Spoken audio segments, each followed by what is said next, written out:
Darling Stadium in Hampton, Virginia, Channel 5 presents Group AAA Division 6, the Eastern Region Finals. The Kecoughtan Warriors versus the Hampton Crabbers. Good evening, everybody. I'm Tim Cole along with Bob Hintz. Welcome to fastly filling up Darling Stadium for this battle between the 9-2 Kecoughtan Warriors and the 10-1 Hampton Crabbers. And Bob, this one is going to be for all of it. I tell you, Tim, this is going to be a great game. Both of these coaches know each other. They're good friends. They have competed against each other more than once on occasion. Back in '87, they run into each other in the Eastern Regionals, and again now. So they're not strangers to each other. And it's going to be a good game. The wind may play a little bit of factor. It's picked up quite a bit, and we're going to get some gusty times tonight. But I look for a real good ball game. The Warriors losing to Hampton the only time they met each other this season. The Hampton Crabbers defeated Kecoughtan 14-0, while the Warriors also lost to Phoebus.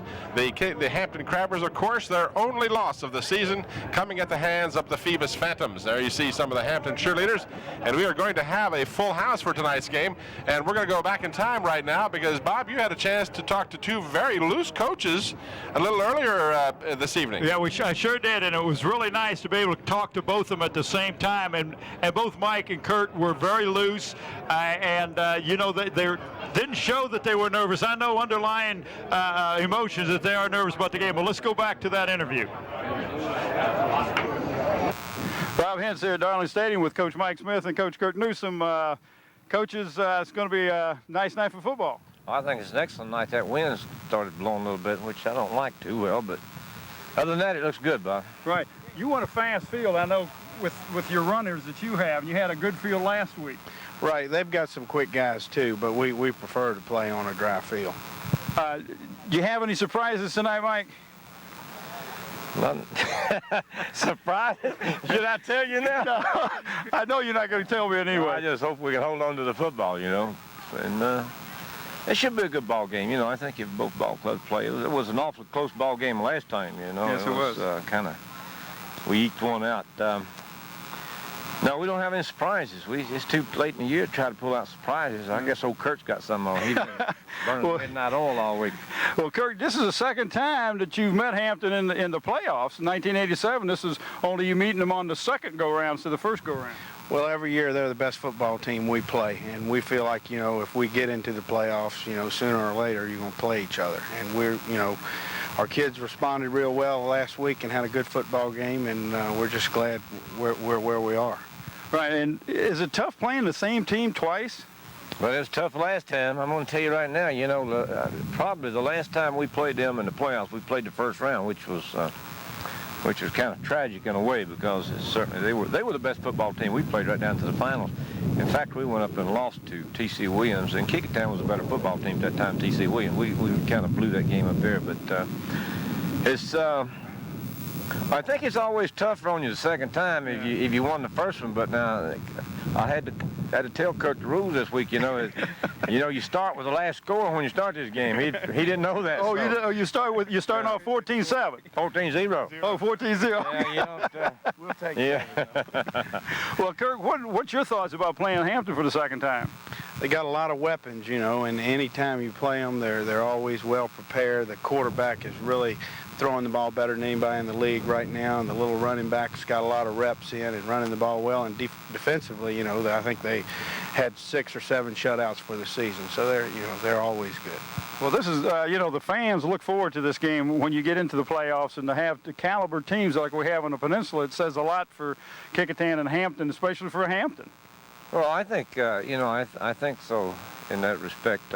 Kecoughtan, Kurt and his players and staff did an excellent job last week against First Colonial. You know, we exchanged the film. Did a really good job against a premier passer and a tough offensive defense. They did an excellent job against it. So they played us tough defense for the last time, and actually I think we scored twice, but one of them, you know, could have easily been an interception in the end zone. It was batted around 3 or 4 times, and we happened to have a taller guy that got it. So it was a very close ball game last time, and we realize that, and we know that it's going to be tough because they've got better season going along. They're throwing the ball a lot better than they did earlier. Well, both of you have improved as the season going along, but I know what you've got to do is hang on to the ball. You turned over twice last week inside the 20, but you still won. Yeah, you know, that's can be expected in the option offense when you're trying to read it. We're going to have a few more turnovers than most people, but, you know, we've got to hang on to it to be successful, you know, tonight. You know, as good a defense as they play, and offense, you can't give them the ball many times. Well, and I think it goes both ways, that you can't give you the ball anymore and you can give Hampton the ball. I think both of you got to hang on to the ball and do what you do best. Well, you both got good offense, you both got good defense. This is going to be a great ball game. We're looking forward to it, and good luck to both of you. Thank you. Thank you, my man. Good enough. Mike, Kurt? Thank you. Alternative viewing from WHCS TV5. My name is David Person with Lindsay Recreation Football. When I'm not coaching, I'm watching sports on my favorite channel, WHCS. TV5! Tim Cole and Bob Hintz back at Darling Stadium as the two teams are finishing their warm-ups. The Kecoughtan Warriors have left the field. They upset, if you can use that word, the First Colonial Patriots last week on a 27-yard field goal, as you saw during our pregame videotaped highlights of some of the games this season. And of course, Hampton defeated Maury handily 28-7. Oh, we Right got now, it. okay, go ahead. Go ahead, Tam. I said we're getting ready for the national anthem. I was going to say, I hope the fans at home will enjoy and watch the displaying of the colors and the playing of our national anthem. That's the Air Force ROTC out of Hampton High School presenting the colors in the middle of your screen. Ladies and gentlemen, at this time, I'd like to ask that you all rise. This is the Hampton High School Marching Band. Under the direction of Assistant Dean Shin, placed on this evening our national anthem.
Crowd on hand for this battle between the Hampton Crabbers and the Kecoughtan Warriors. The victor of this game advances to the state semifinal Division 6, and they will face the winner of the T.C. Williams game versus Annandale, which will be taking place Saturday, the 24th of November.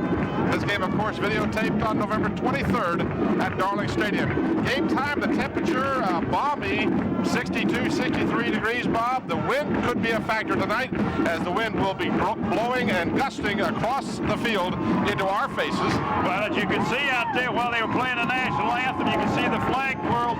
All the flags were standing up real high, and they were blowing right heavy, and it's going to be gusty out there tonight.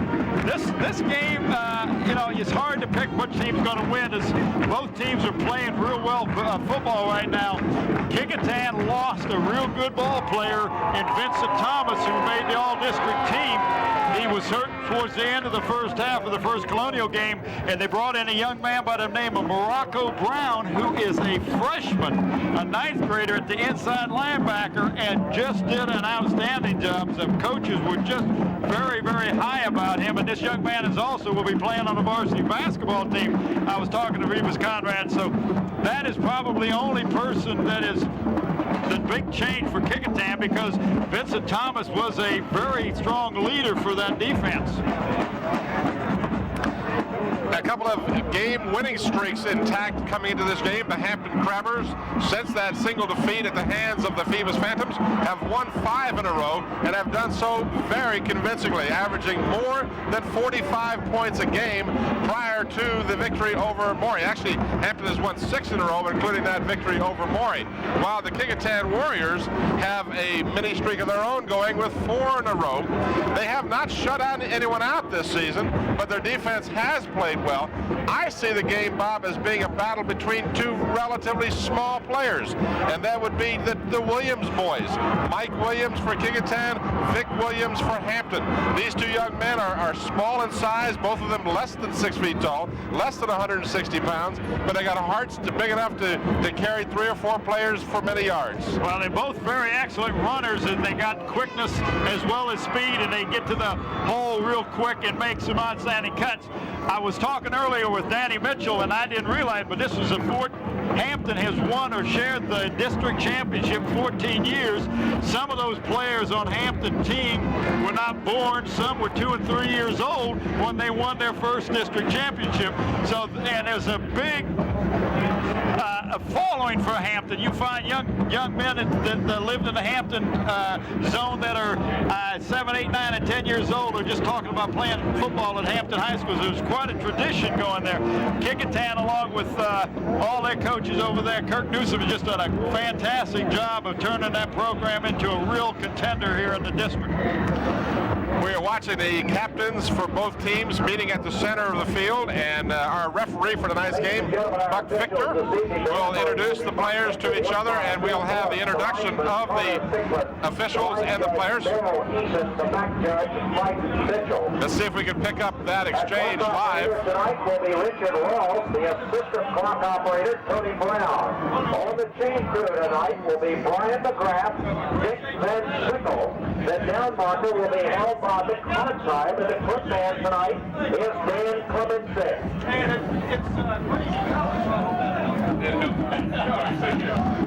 At any rate, apparently we are having some difficulty with referee Victor's microphone. I'll identify for you, if I may, the captains for the 2 teams. Vic Williams, number 5 for Hampton. Number 7 is John Cavanaugh. Number 54 is Anthony Cherry. And number 77 is Dwayne Thompson. For the Kecoughtan Warriors, they are represented by Mike Williams, Jimmy Bembry, Matt Patterson, and number 52 is Jimmy Bembry. The toss of the coin has been won by the Hampton Crabbers. They, of course, will be in the red and black and white tonight. Well, mostly red and black, very little white. They will receive the ball. They will be going from our right to our left, as you have seen referee Victor indicate. And we are about set to run this game, as this is going to be a good one. 4 12-minute high school football quarters. I tell you, it's going to be not only a good game, but Kecoughtan is kicking that ball. They got a very strong wind behind them. And I'm very surprised if this ball does not go into the end zone and there's no run back. Here are your officials for tonight's game. Buck Victor is the referee. Bill Bullock is the umpire. Carter Ficklin is the linesman. Merrill Eason is the line judge. Mike Mitchell is the back judge. And Richard Rawls is the timekeeper. And he's sitting here right next to you, so if we don't know what's happening, we can always ask Richard Rawls, right? He has been very helpful in the past, and we appreciate all of his assistance. By the way, before we go any further, I want to commend Larry Malloy and his crew for a superb effort in preparing this game, the field for this game tonight. Not only is the field itself in great condition, but they've done a super job with the KHS and the Hampton HHS. And if you look at the 50-yard line, there's red, white, and green. At the 20, it's red and white. At the 20 at the other end, it's green and white. So he has done a great job, and we just want to toot his horn all we can. Larry Malloy and his crew. Amen. They have done a superb job, and just a little addition to the great flavor of this ball game tonight. We appreciate Larry and his crew. They've done a super job all year long. We're about set to go as Eric Long has it teed up. And with the wind, his kick will go into and through the end zone. as Sean Hamlet will not even have an opportunity to return the ball. And the Hampton Crabbers will start. Here's the offense for the Crabbers. The center is Cherry. The guards are Newsom and Tynes. The tackles are Bowers and Kavanaugh. That's Kavanaugh, not Davinaugh. And the ends are Gatling and Spencer. The backfield, quarterback is Fred Brown. Shelton Snow gets the start at fullback. Eric Capehart will be the tailback, and Sean Hamlet will start at flanker. From the 20-yard line, 1st and 10 for the Hampton Crabbers. As I said, 4 12-minute quarters, and there are a few other rule changes different from college and pros. We'll make you aware of those as it occurs. Fred Brown keeps on the option, and he is thrown for a 1-yard loss. And that big Kecoughtan defense, that young man there is number 52 coming in on the stop, is Jimmy Bembry, and we'll look at the starting defensive lineup for the Warriors. And there you see the defensive tackles. You have Porter and Foster at the ends, Johnson and Stacy. The inside linebackers are Brown and Bembry, who made that last tackle. Outside linebackers Patterson, Lewis, the cornerback Jones and Thomas, and Cal Key is starting at safety tonight instead of Corey Hodge. 2nd down and 11 for the Crabbers. Fred Brown back to pass, shovels the ball forward to Vic Williams. He fumbled the ball, and it's an incomplete forward pass because of just that fact. He shoveled it forward. Well, it was just like a forward pass where you go underhand and overhand. It makes no difference.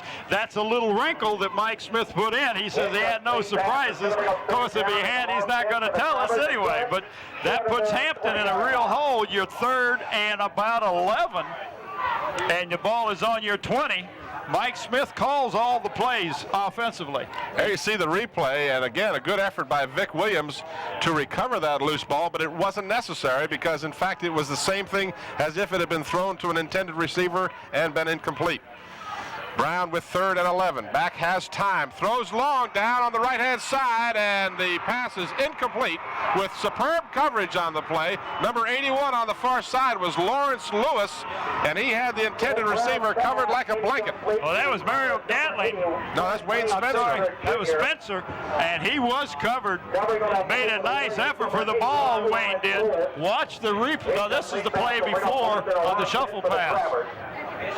John Stein will be in deep punt formation for the Crabbers. He averages a little less than 32 yards a kick, and he will be into the wind. Yes, and you can see that ball kind of die. He turned it over, though. That will help the Crabbers. It does take a Kecoughtan roll, and it's downed inside the Hampton 50-yard line at about the 48 of Hampton. They're marking it in the Kecoughtan side, but in fact it was down on the Hampton 48-yard line. Well, they got to go by first touch, and it was first touched at the Hampton end. And here we have the Kecoughtan offense. We got Mitchell at center, Bryce and Bembry at guards, Fowler and Seward at tackles, Thacker and Lewis at the ends. At quarterback, Tony Jordan. The halfbacks are Cal Key and Mike Williams, who had 199 yards last week. And the flanker is Matt Patterson, who made that fine defensive play just a second ago. First down handoff into the middle of the line goes to Cal Key for the Kecoughtan Warriors. And he'll pick up maybe 2 on the play. We'll get a chance to see the defense now for the Hampton Crabbers as they start the game. DeBrew and Tucker are the guards. The tackles are Thompson and Burrell. Newsom and Pittman are at the ends. The linebackers are Capehart and Cherry. The corners are Cassels and Connor. And the safety is Sean Hamlet. And we'll give you the coaching staffs, and we'll have all of that good stuff out of the way. This is Mike Williams stacked up at the 45-yard line and driven back, but his forward progress will give him a gain of about a yard. Well, last time these two teams played, Hampton gave Kecoughtan nothing up the center. They changed their defense a little bit, and Kecoughtan had a hard time adjusting to it. Kecoughtan runs a lot of plays inside the guards, a lot of dive plays, and Hampton's going to take that away from him. As you can see, Mike got absolutely nothing. 3rd down at about 7 for the Warriors. Mike Williams goes in motion to the left. Tony Jordan drops back, throws to Williams in the flat. Williams gets away from one man, another man, and gets a first down on an excellent second effort. Well, it really was, because he was tackled about 4 yards shy of the first down, but he broke that tackle. There you see or at least you saw momentarily, the big Kecoughtan crowd on hand tonight, as this stadium, and rightly so, is almost full to capacity. There's not going to be many seats, if any seats, tonight. And you can watch the replay. Mike caught the ball, and right there, he just gets away from the would-be tackler, broke another tackler before DeBrew, number 71, made the tackle. First down, Tony Jordan on the option play. He tries to cut it inside, but Anthony Cherry has nothing to do with that as he tackles Jordan at the line of scrimmage for no gain. The Hampton Crabbers have matured tremendously this year. As we talked early in the season, this is a very young team. 18 of these starters will return next year. Well, they've got a lot of sophomores on that offensive defensive line, and that's what's really surprised Coach Danny Mitchell. He was surprised at the way these sophomores just jumped up, took over, fought for a position, and are improving each year, each game. And you can't call them sophomores; they're juniors, experience-wise. Close to the 30-yard line, that's Cal Key getting the call for Kecoughtan. He dragged tacklers to the 31, or let's call it the 30 at least, and it brings up a third down and a long 5 for the Warriors. Here's your replay. And again, as you said, Bob, a lot of these plays just a straight dive play, off guard, off tackle. And it's just a job of the big Kecoughtan offensive line trying to move out that young but maturing defensive line for the Hampton Crabbers. Well, the Crabbers are faster, but not as big. That's a big team that the Warriors have out. Option play to Williams. He struggles close to a first down, but he will be short of the first. And it'll bring up a decision process for Kurt Newsom and his group. And let's make mention of the coaching staffs. Kurt Newsom, of course, is the head coach for Kecoughtan. He is assisted ably by Johnny Pauls as we watch the replay.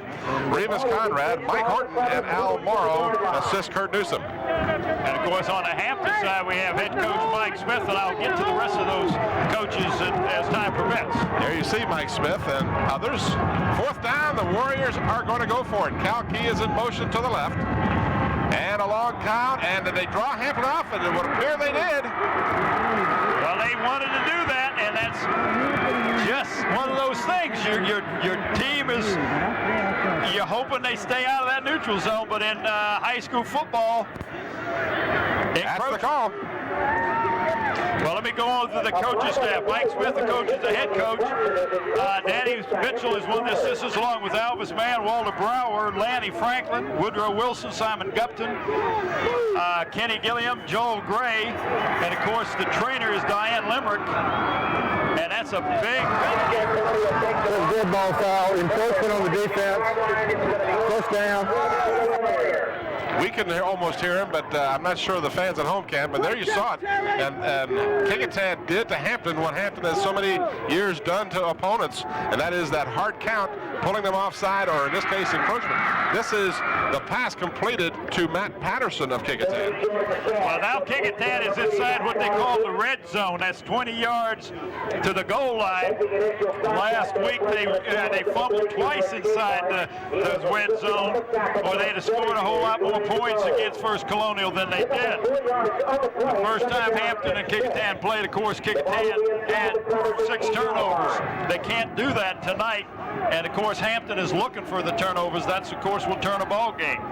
Second down and 6. Jordan is wrapped up at the line of scrimmage, struggles forward, and may, in fact, get back to the line of scrimmage. He initially was stopped for a loss on the play. In on the stop was 77, Dwayne Thompson of the Hampton Crabbers, along with Anthony Cherry. But that was Galen Burrell that hit him first in the backfield and slowed him down.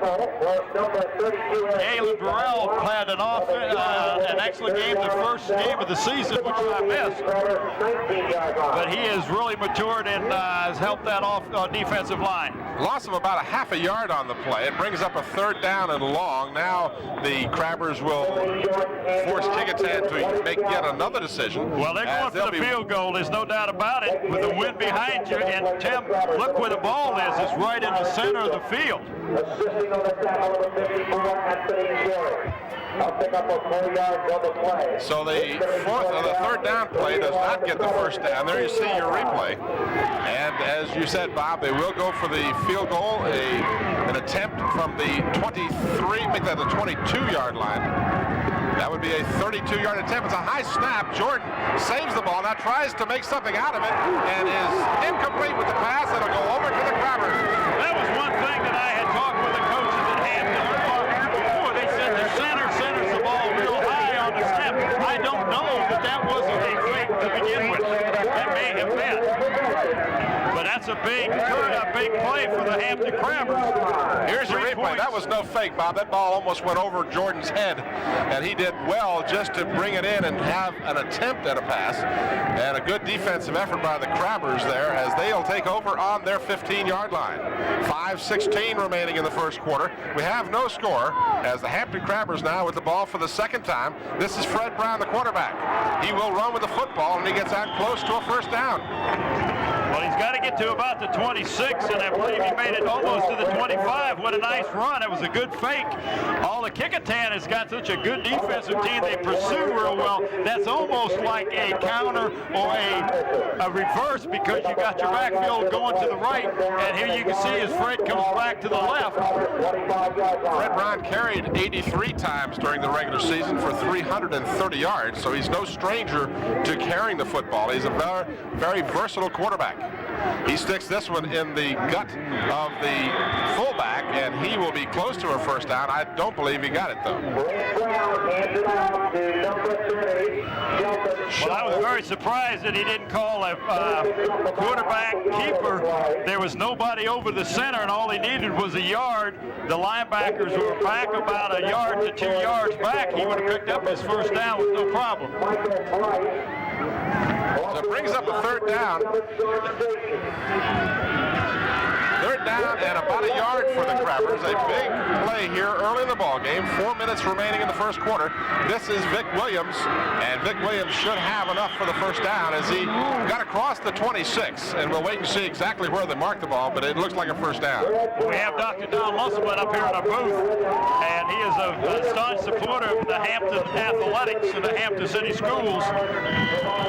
It is always nice to have him here. That is the initial 1st down for the Crabbers, and that was a big 1st down, Tim. Watch the replay. Vic Williams doing a good job.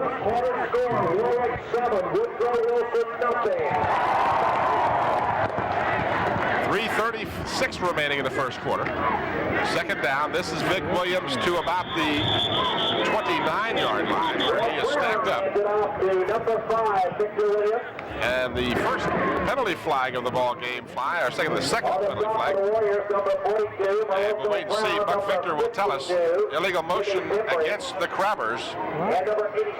So they'll be whistled down for their 2nd penalty if in fact the Kecoughtan Warriors elect to take the penalty. Well, I would at this point. You just put them back further in there at their own end zone. It's still 1st down, but now it's 1st and 15 instead of 2nd and 7. Illegal motion on the offense. Kecoughtan is taking away the inside game for Hampton at this point. And, of course, what Hampton would like to do is loosen that defense up a little bit, throw the ball, but it's a little dangerous to throw the ball at your end of the field. So it's 1st down and 15 for the Crabbers. Ball is at their 22-yard line. Out of the eye. The fake to the fullback. Now Fred Brown, the quarterback, still has it, and he's looking for some running room and just gets back to the line of scrimmage. In fact, he lost a yard. He didn't make it to the line of scrimmage, Tim. Nope. So Matt Patterson was over there, among others, to make the stop for the Warriors. And the Kecoughtan defense, as we knew it was good, it's showing how good it can play. Here you see a replay. Brown really didn't want to run with the ball. He just didn't have any time to set up. And there you see Patterson and others come in and put the stop on him. He was kind of running for his life back there. 2nd down and about 16 for the Crabbers. Loss of about a yard on the play. Brown Brown on the quarterback draw. He sees this play is open. He takes it, and he tries to get the outside. He's got some blocking. He's still on his feet. He's out across the 45-yard line. First down. What a nice call. You can usually look for your running back to take that ball on a draw play, but that was a call, beautiful call by Mike Smith. Everybody in the stadium knew that you had to throw the ball because you had about 16 yards to go for a first down, and that's hard to get on a draw, but that is excellent. Watch this play, Tim, as it develops. Nice bit of blocking by that offensive line, and downfield he gets some excellent blocking. And sometimes just a shield block will pick up yardage for you. Back to the live action. Vic Williams gets the call for the Crabbers.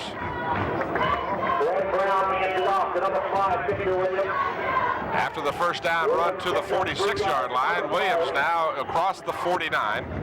It'll be second down and about 7 for Hampton with 1:40 remaining in the first quarter. We have no score. This is the Eastern Regional Finals between the Hampton Crabbers, their 7th consecutive season in postseason play, against the Kecoughtan Warriors, trying to be the Cinderella team and knock off the mighty Hampton Crabbers.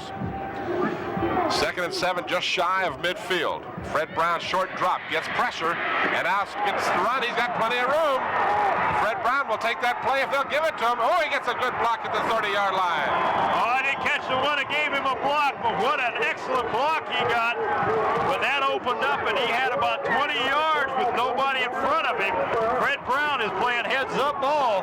All the way down to the 25-yard line, Gene Bowers, number 78, threw a vicious block at the 30-yard line. Here's your replay. This was not a design play, I don't believe. Oh, no, he was just pressured. The defense is doing such a good job. Watch right they here. took themselves out of position. And coming here up comes there, a great block right there. That's the one you were talking about, Tim. So Brown, taking what they'll give him, gets the ball down to the Kecoughtan 25. This is Snow, Shelton Snow, struggling to the 22-yard line. Hampton Crabbers will look at second down and 7. 36 seconds remaining here in the first quarter. Kecoughtan has threatened and had an opportunity to hit a 32-yard field goal. A bad snap from the center caused an incomplete pass from Tony Jordan, who also holds.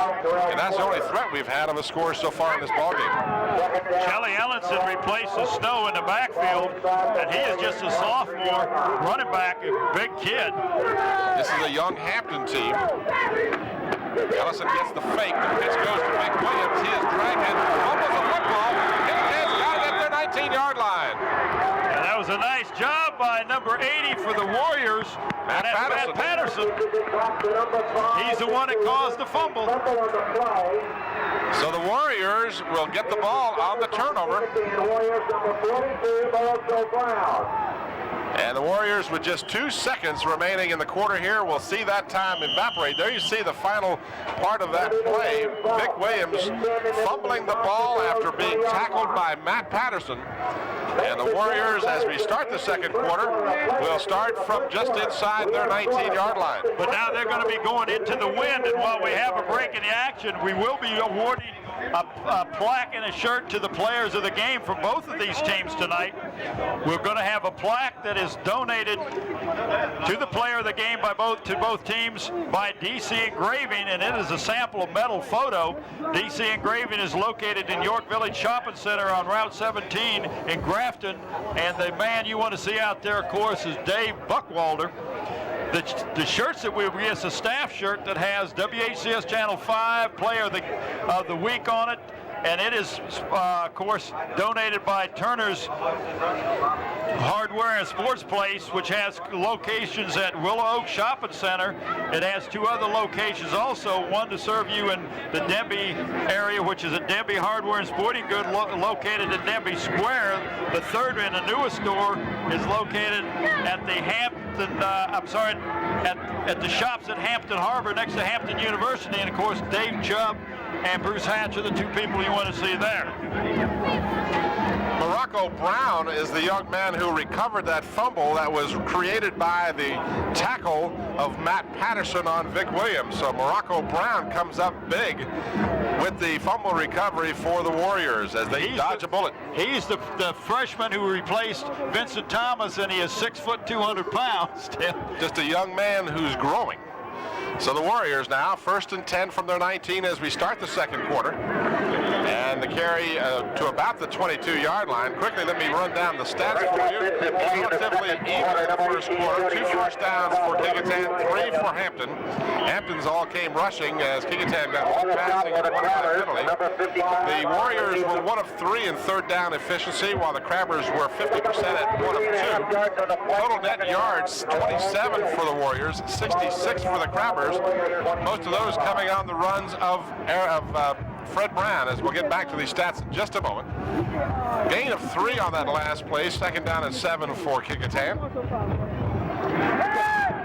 Jordan fakes, has it, throws, ball is picked off.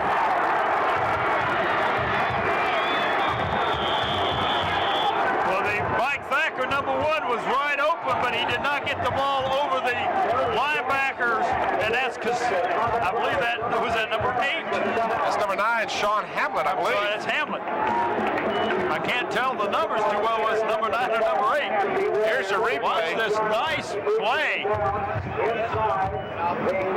That's number 8. That might be 8. You're absolutely right. Yeah, that's Cassell's. And that is Tarek Cassell's who picks off the pass from Jordan. And just like that, the Crabbers are back in business at the Kecoughtan 17-yard line. So a turnover for each team. Vic Williams gets the pitch, and he is tackled by number 76, John Johnson.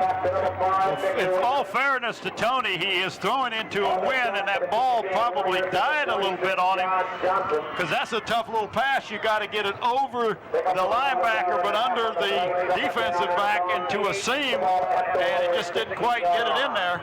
Here is that replay. But you know something? If that pass had been completed to Thacker, he had clear sailing between him and the goal line.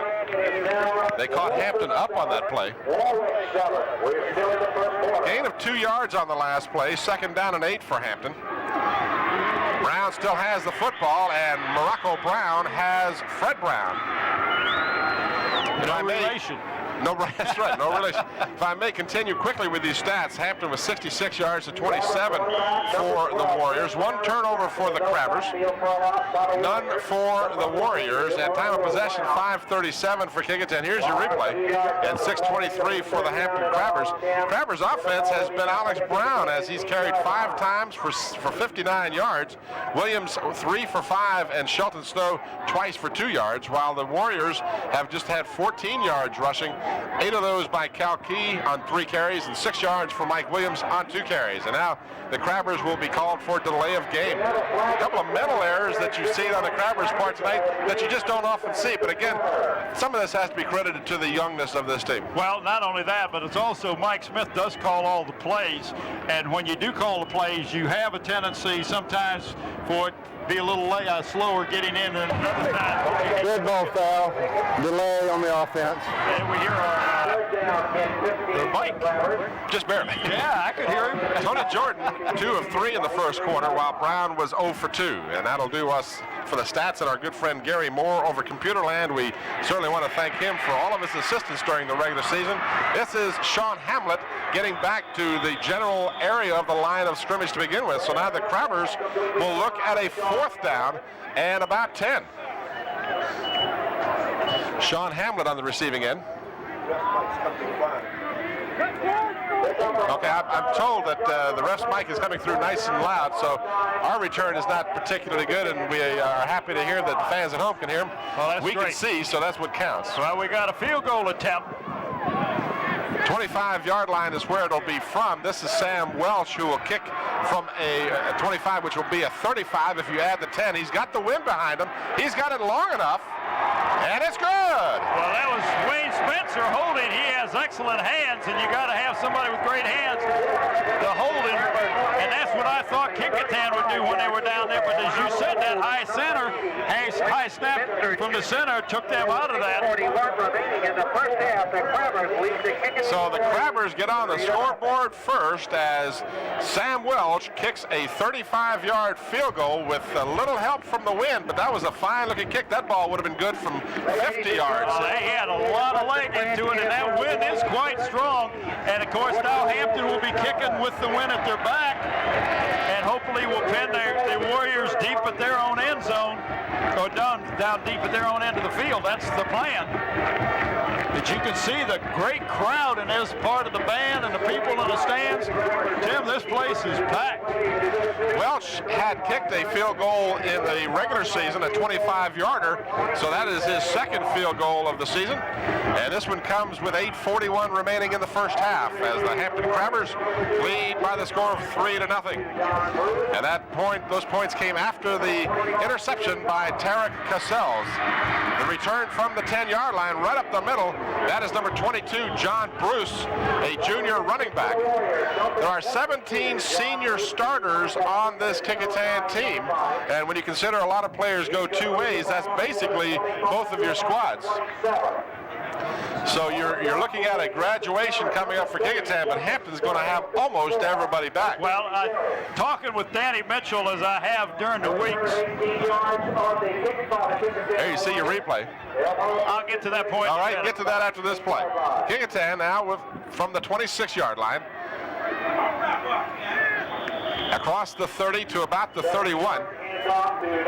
What Danny said was he has such a young defense and offensive line that he didn't think, he said if we figure we could come 6'4", 7'3", 8'2", we would have been satisfied because we figured the next 2 years we were really going to be tough. Well, these young men have matured much faster than what the coaching staff had said. Of course, that's great, and I'd say it's not necessarily the kids as much as it is the coaching staff. They do such a great job on the fundamentals. Mike Williams gets the handoff for the Warriors up the middle, and he is close to a first down. The ball is marked at the 37-yard line. They need to get across the 37, so it would appear to be about 2 feet short of a first down. Buck Victor, the referee, will call for the measurement.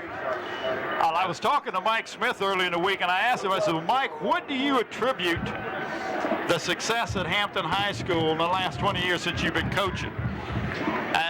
He said, well, a lot of it's to do with tradition. There's a lot of young men who want to play at Hampton High School, and they can't wait to do that. But he says the most of it goes to my coaching staff. He says I've had Elvis Mann with me since 1973, Danny Mitchell with him since 1979. He's had Stockner, had Frank Johnson. He's had some great coaches, but he's had two that has been with him a long, long time. They know what he wants. He doesn't have to communicate a lot of things, and that makes a big difference. The first down is just short of, the first down was short by about a foot, and it looks like Tony Jordan will get more than enough for the first down on the quarterback keeper. Coming with 7:15 remaining in the first half, and the Warriors will get a fresh set of downs as the ball is marked at the 38-yard line. Buck Victor winds the clock up, and the Warriors, your replay. Watch Tony Jordan. He'll just take the snap from center and follow his left guard. A good job by Anthony Cherry to submarine on that play. He almost tripped up Tony Jordan before he got enough, but he did, in fact, get the first down. Well, Anthony Cherry plays and leads by example out there. Tony Jordan wrapped up. The ball comes loose, and who's got it? The Crabbers have got it. They can't advance it. Well, I think he was down, but the Crabber ball, and that was caused by the hit on the quarterback. I didn't catch the Crabber who shot through the gap and tackled Tony Jordan as he was trying to pitch that ball that time. Nonetheless, the Crabbers will have it at the 33-yard line. Here's your replay. That's number 72 is the big Crabber to get in, and that's Dwayne DeBrew, who has played excellent all year long. And if we can roll that, well, 11th grader. I was going to see if we could figure out who recovered it, but that is the second turnover here now of the first half. And Vic Williams is met and stopped at the line of scrimmage. That's Terrell Porter, 245. Oh, Vic Williams, see, that was what I was talking about. These Williams boys, Vic is only 5'9", 155. Here's your replay. Watch Terrell Porter as he'll say, hello, Mr. Williams, kaboom. And he said, when I had a turkey all by myself. Oh, I mean, he just flew him, if there is such a word. Mugged him. Pickup of about 2, 2nd down and 8. Fred Brown wants to throw. Throws long. He's got Reggie Pittman at the goal line, guarded by his number 81, Lawrence Lewis, and Pittman just can't hold on. Not a bad-looking pass. Now, that pass was on the money. In fact, it probably could have been caught, but I believe that... I think Patterson had something to do with that. Yeah, I think Patterson probably blocked the flight of the ball coming in, and Pittman lost concentration. But there's one thing that I have to say about Fred Brown as we see the replay here. At the beginning of the season, all he was doing was looking for Mario Gatley. Now he looks for Pittman, he looks for Spencer, he looks for Stein, he looks for his running backs as well as Gatley. So he is more comfortable at passing the ball, and it doesn't have just one receiver. 3rd down and 8. Fred Brown again back to pass. Has time now, sees something, but he's not going to get much out of that as it closed up very quickly. He thought he'd run with the ball, and the pursuit of the Warriors closed it down real fast. Over to make the stop was 72, Michael Price of Kecoughtan, and what looked to be a large gain for the Crabbers closed down very quickly. Here's there was an opening there, but it closed before he got to it. He thought he saw something here, then all of a sudden it closed up. As coming over as well was 75, that big Terrell Porter, who is playing an excellent first half here. We got a timeout on the field called by the Crabbers. You can see Mike Smith walking there with your back to the camera. He's got his play calling sheets in his hand. I kind of kidded him and Kurt about that at the beginning of the game when he dropped. I said, Kurt, you missed your chance. You should have picked it up and handed it to Mike. You got to look at some of his play calls. So far, both teams have played very well, with the exception of the turnovers. And, of course, good defense will cause turnovers. But the game with a 3-0 score with 5:29 remaining in the first half. Hampton on top with a 35-yard Sam Welsh field goal.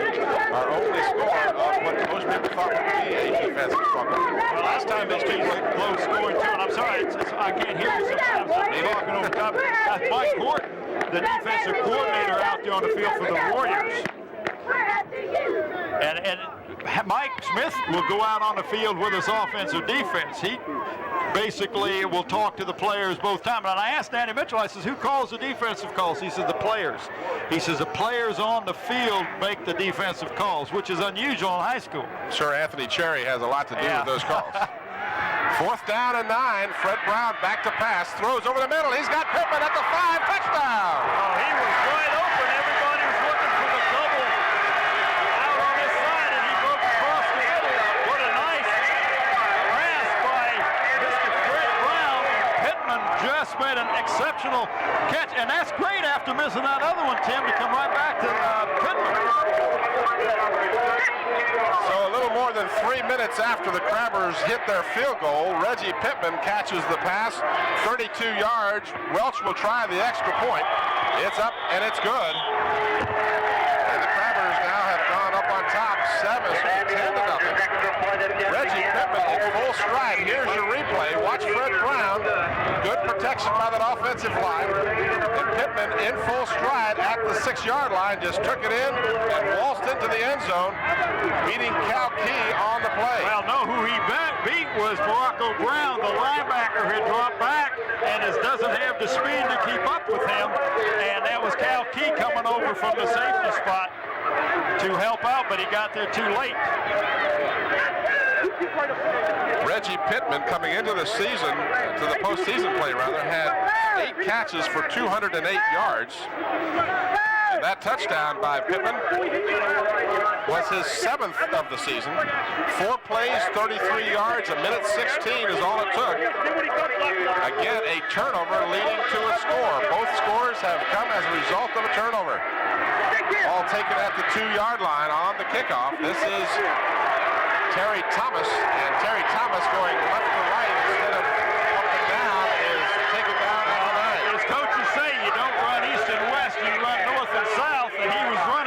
east and west trying to get some blocking to set up that return, and has put Kecoughtan in the hole on the 10-yard line.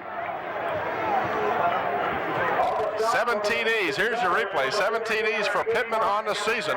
And all of those have come on the receiving end of passes from Fred Brown. There you see, over to make the tackle, 32, Eric Capehart. And the Warriors now will start inside their 10. And nothing happening in the middle of the line. When you're in the area of the field that they are, you know you're not going to see much of a pass, and the defense can kind of key on that running game. Well, the last time they were down there, the ball was intercepted at about the 30-yard line with a Mike Thacker who was wide open, but Cassell's made such a great play on the ball and intercepted it. And it kind of works on your mind if you're a quarterback. You have thrown an interception. You're going to be a little more tentative when you try to throw it now. So this is really a dangerous place to try to throw the ball. 10-yard line is the line of scrimmage. Gain of about a half a yard on the previous play, maybe 2 on this play.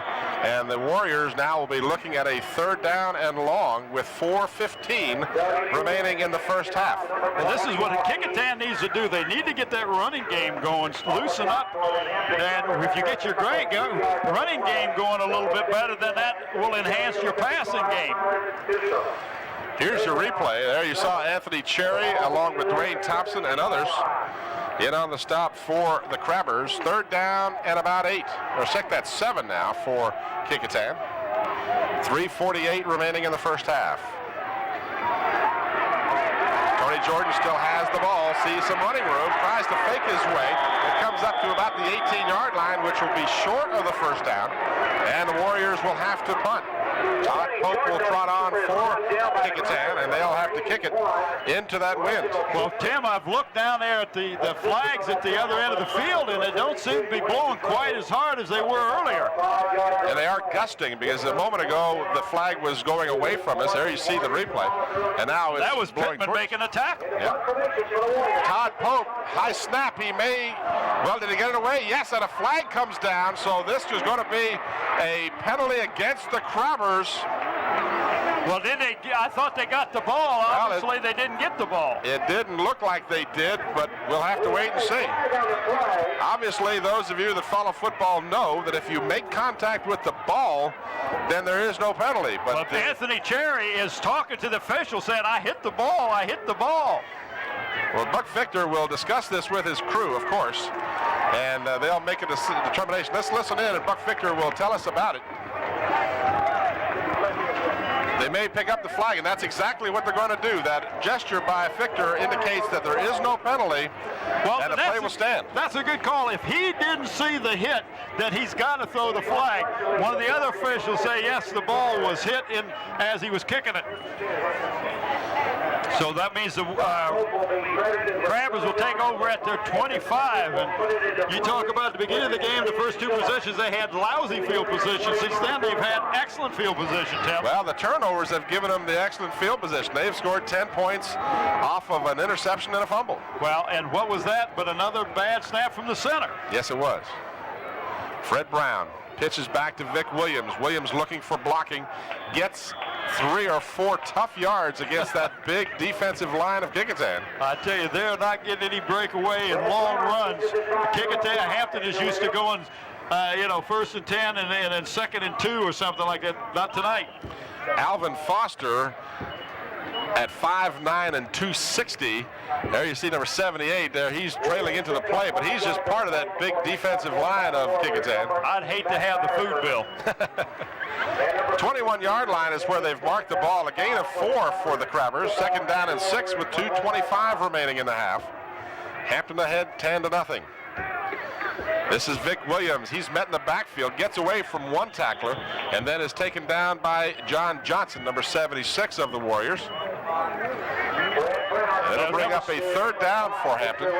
That was number 75, Terrell Porter, who hit him in the backfield and slowed him down. Here's your replay. You can see right 75 Porter slowed him down, but a good leg movement by Williams, and then finally... And then he ran right back into number 76. Yeah, and that guy is 205. 3rd down and about 4 for the Crabbers. And we've got movement. We may have a instant replay of a different teams, different side of the ball, but same area. Same area, exactly. That's what reminded me of it. And it's going to be encroachment against Kecoughtan. Once they set, they cannot go into that neutral zone, and the Warriors will give up a first down to the Crabbers. They discuss it, of course, but there really is no discussion. That's right. So those plays are 1-4. There you see the Warriors. Good ball foul, encroachment on the defense. First down. There you heard Buck Victor tell you, encroachment by the defense, a first down for Hampton. At the Kecoughtan 15-yard line, 1:40 remaining in the half. Clock is moving. Handoff left side, Vic Williams. He bursts through the middle. He's down, close to the goal line, touchdown. Well, that's the first big run that Hampton has had tonight, and it couldn't come at a better time if you're a Hampton Crabber fan. Vic Williams is so quick. I mean, he's got such good speed, but, you know, he's not a very big man. If you remember last week, 2 weeks ago, I talked to him at the end of the ball game, and I said, we chose you to play of the game. He says, let me talk to you about my offensive line. They're the ones that do the job. Welch adds the extra point, and the Crabbers have gone up on top now, 17-0. Here's your replay. Watch Vic Williams fake to the first man through. Williams blows right through that big defensive line and then does the rest of it on his own as he's tripped at the 5, but just was not going to be denied. The final stop put on him by John Johnson, but not before he got into the end zone. And that is Vic Williams' 7th touchdown of the season. He's carried the ball 140 times for 822 yards so far. Yeah, that was in the regular season for the Crabbers.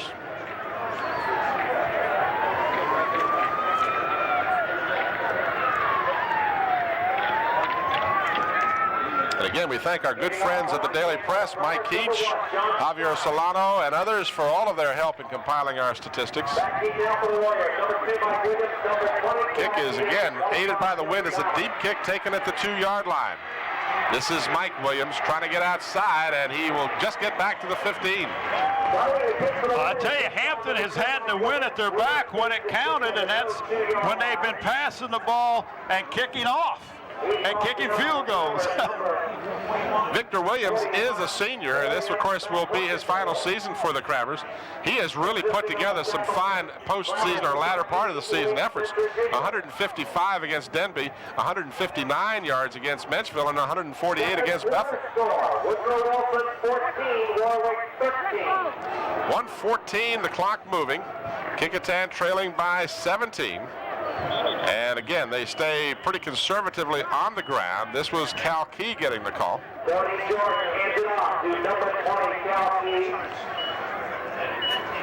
Cal Key with 736 yards on the season, 132 carries. Inside of a minute to go in the first half. Kecoughtan wanting to be rather conservative right now. You don't want to turn the ball over again, right? Just want to get out of here and get back to at halftime, and maybe you can make some adjustments and come back in this game. They have dug quite a hole for themselves at 17-0. Mike Williams on the draw play gets to the 20. And that'll bring up a 3rd down and 5 for the Warriors in a very fast-paced game. This game is only 40 minutes old. Here's your replay. Watch on the draw play to Williams. It opens up momentarily, but then it closes up as Capehart gets the first hit on him, and then Anthony Cherry finishes him off. And Hampton now has stopped the clock with their 2nd timeout with 18 seconds remaining. They have 1 remaining timeout. Well, why not? You got a 3rd down and long. You can stop them here. You call another timeout. They got to punt the ball. You got a chance for a Hail Mary type of pass. Well, you know, and as good a team as Kecoughtan is, you don't want to let up at this point. You want to make sure that you score every opportunity you can. And if you can go in with a 24-0 lead, then that's even better. All right, we're going to return to Darling Stadium with the conclusion of our first half. But first, let's take a brief timeout. And he's going to take a delay of game, or did he call timeout? He called timeout. That's their first. He was trying to get Hampton to jump offside, and that's not a bad call. No, because you need 5, and in fact, an offside or an encroachment would give you the first down. So Hampton bit the first time the Kecoughtan tried that, and what the heck, why not try it again? All you do is burn one of your 3 timeouts. So. And at this point in the game, you know, at the halftime, you're not going to have you can't take the timeouts with you to the next half anyway. So that was a smart call by the Kecoughtan coaching staff. You've got to try everything. There's no tomorrow for the loser of this ball game. If you just joined us, this is the Eastern Regional Finals Division 6 between the Hampton Crabbers and the Kecoughtan Warriors, an all-peninsula finals. And we want to congratulate Warwick High School for their victory last week over Deep Creek. And of course, these 2 teams victorious over Maury and First Colonial to get to this point. 18 seconds remain, 3rd down and 5, and Jordan struggles out close to the first down. Exactly where they mark the ball will depend on the first down. It looks to be about a foot short of the first down. Again, the mark, they move the ball back just a little bit, and of course the clock stops while they measure for the first. It is not a first down because they had to get across the 25. Well, he's going to call, Effector's going to check for sure. That's not a bad thing to do. You always make sure. Everything is so tight in these ball games, you don't want to take a chance. Well, the yard marker was set up. Well, boy, wait a minute. Well, sometimes the lanes aren't as straight as they look. I guess not, because it appeared that the marker was across the 25. And apparently that's exactly the call. So a good reason to measure. It was, in fact, a first down. The yard marker lied. We'll have to talk to that yard marker. So Jordan now looks back at the clock. 2 seconds. This will be the last play of the first half. He's got Thacker out on a pattern, and Thacker runs into the defender, and that will be a offensive pass interference call. Tarek Cassels was the defender on the play. Well, he was going for the ball, but you can't go through a person to get to the ball, and even though that's the time is expired, you cannot end a half on a defensive penalty. Here's your replay. You'll see that there is definite contact. Jordan gets plenty of time to throw this ball. Kind of throws up just a fly pattern for Thacker on the near sidelines. And you may be able to see right here, Thacker runs into Tarek Cassels, and the defender has the right to play the ball. Well, both people have a right to play the ball, but you cannot go through a player to get to the ball. So Thacker made contact with Cassels. You see Buck Fichter and the officials discussing the play. There is no time remaining, no seconds. I started to say there are no seconds, or is no time, one of the two. Whatever. It's all goose eggs up there. 0-0-0s, except for that 17, which is the biggest number on the board. That's the 17 points by the Hampton Crabbers. Of course, Hampton lost in the first round last year to First Colonial, the team that Kecoughtan defeated. And the Crabbers openly said they would like to have had a rematch with First Colonial to amend that defeat last year, but they'll certainly be happy to take the victory over Kecoughtan should it come. Again, the discussion continues as you see the Kecoughtan High School Marching Band that will be performing here at halftime. Now let's see what they'll call. Buck Fichter, tell us. Offensive pass interference, and well, which did he call? He pointed to the offense both times, right? Yep. So they'll have to replay the down, Bob. Your call is exactly right. It's offensive pass interference. We have pass interference on the defense and pass interference on the offense. They wipe off and replay the down. Push down. Offset, interesting call. Yeah, it really was. I didn't see it that way, but then I'm not on the field, and the officials did discuss it at length to determine what the call should be. So I don't know how you have it against both teams. You either have a no call or you have one or the other, but that was the call. From the 25, no time remaining, but one last play. The flare pass to Williams, right side. He gets away from one would-be tackler, but finally goes down at the 34-yard line, and that will be your first half. So the Warriors will go into the locker room and try and regroup after playing a good first quarter and just giving up a single field goal to the Crabbers, but then they turn the ball over, and the Crabbers, being the opportunistic team that they are, capitalized on the turnovers to lead at halftime, 17-0. We'll return to Darling Stadium with our second half of action, but first, let's take a brief timeout.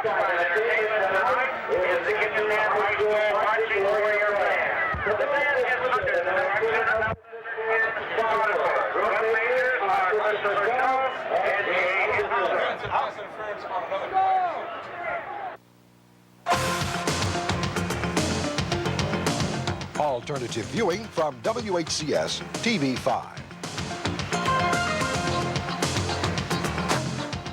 My name is David Person. I'm with Lindsay Recreation Football. When I'm not coaching, I'm watching my favorite sports on WHCS TV 5.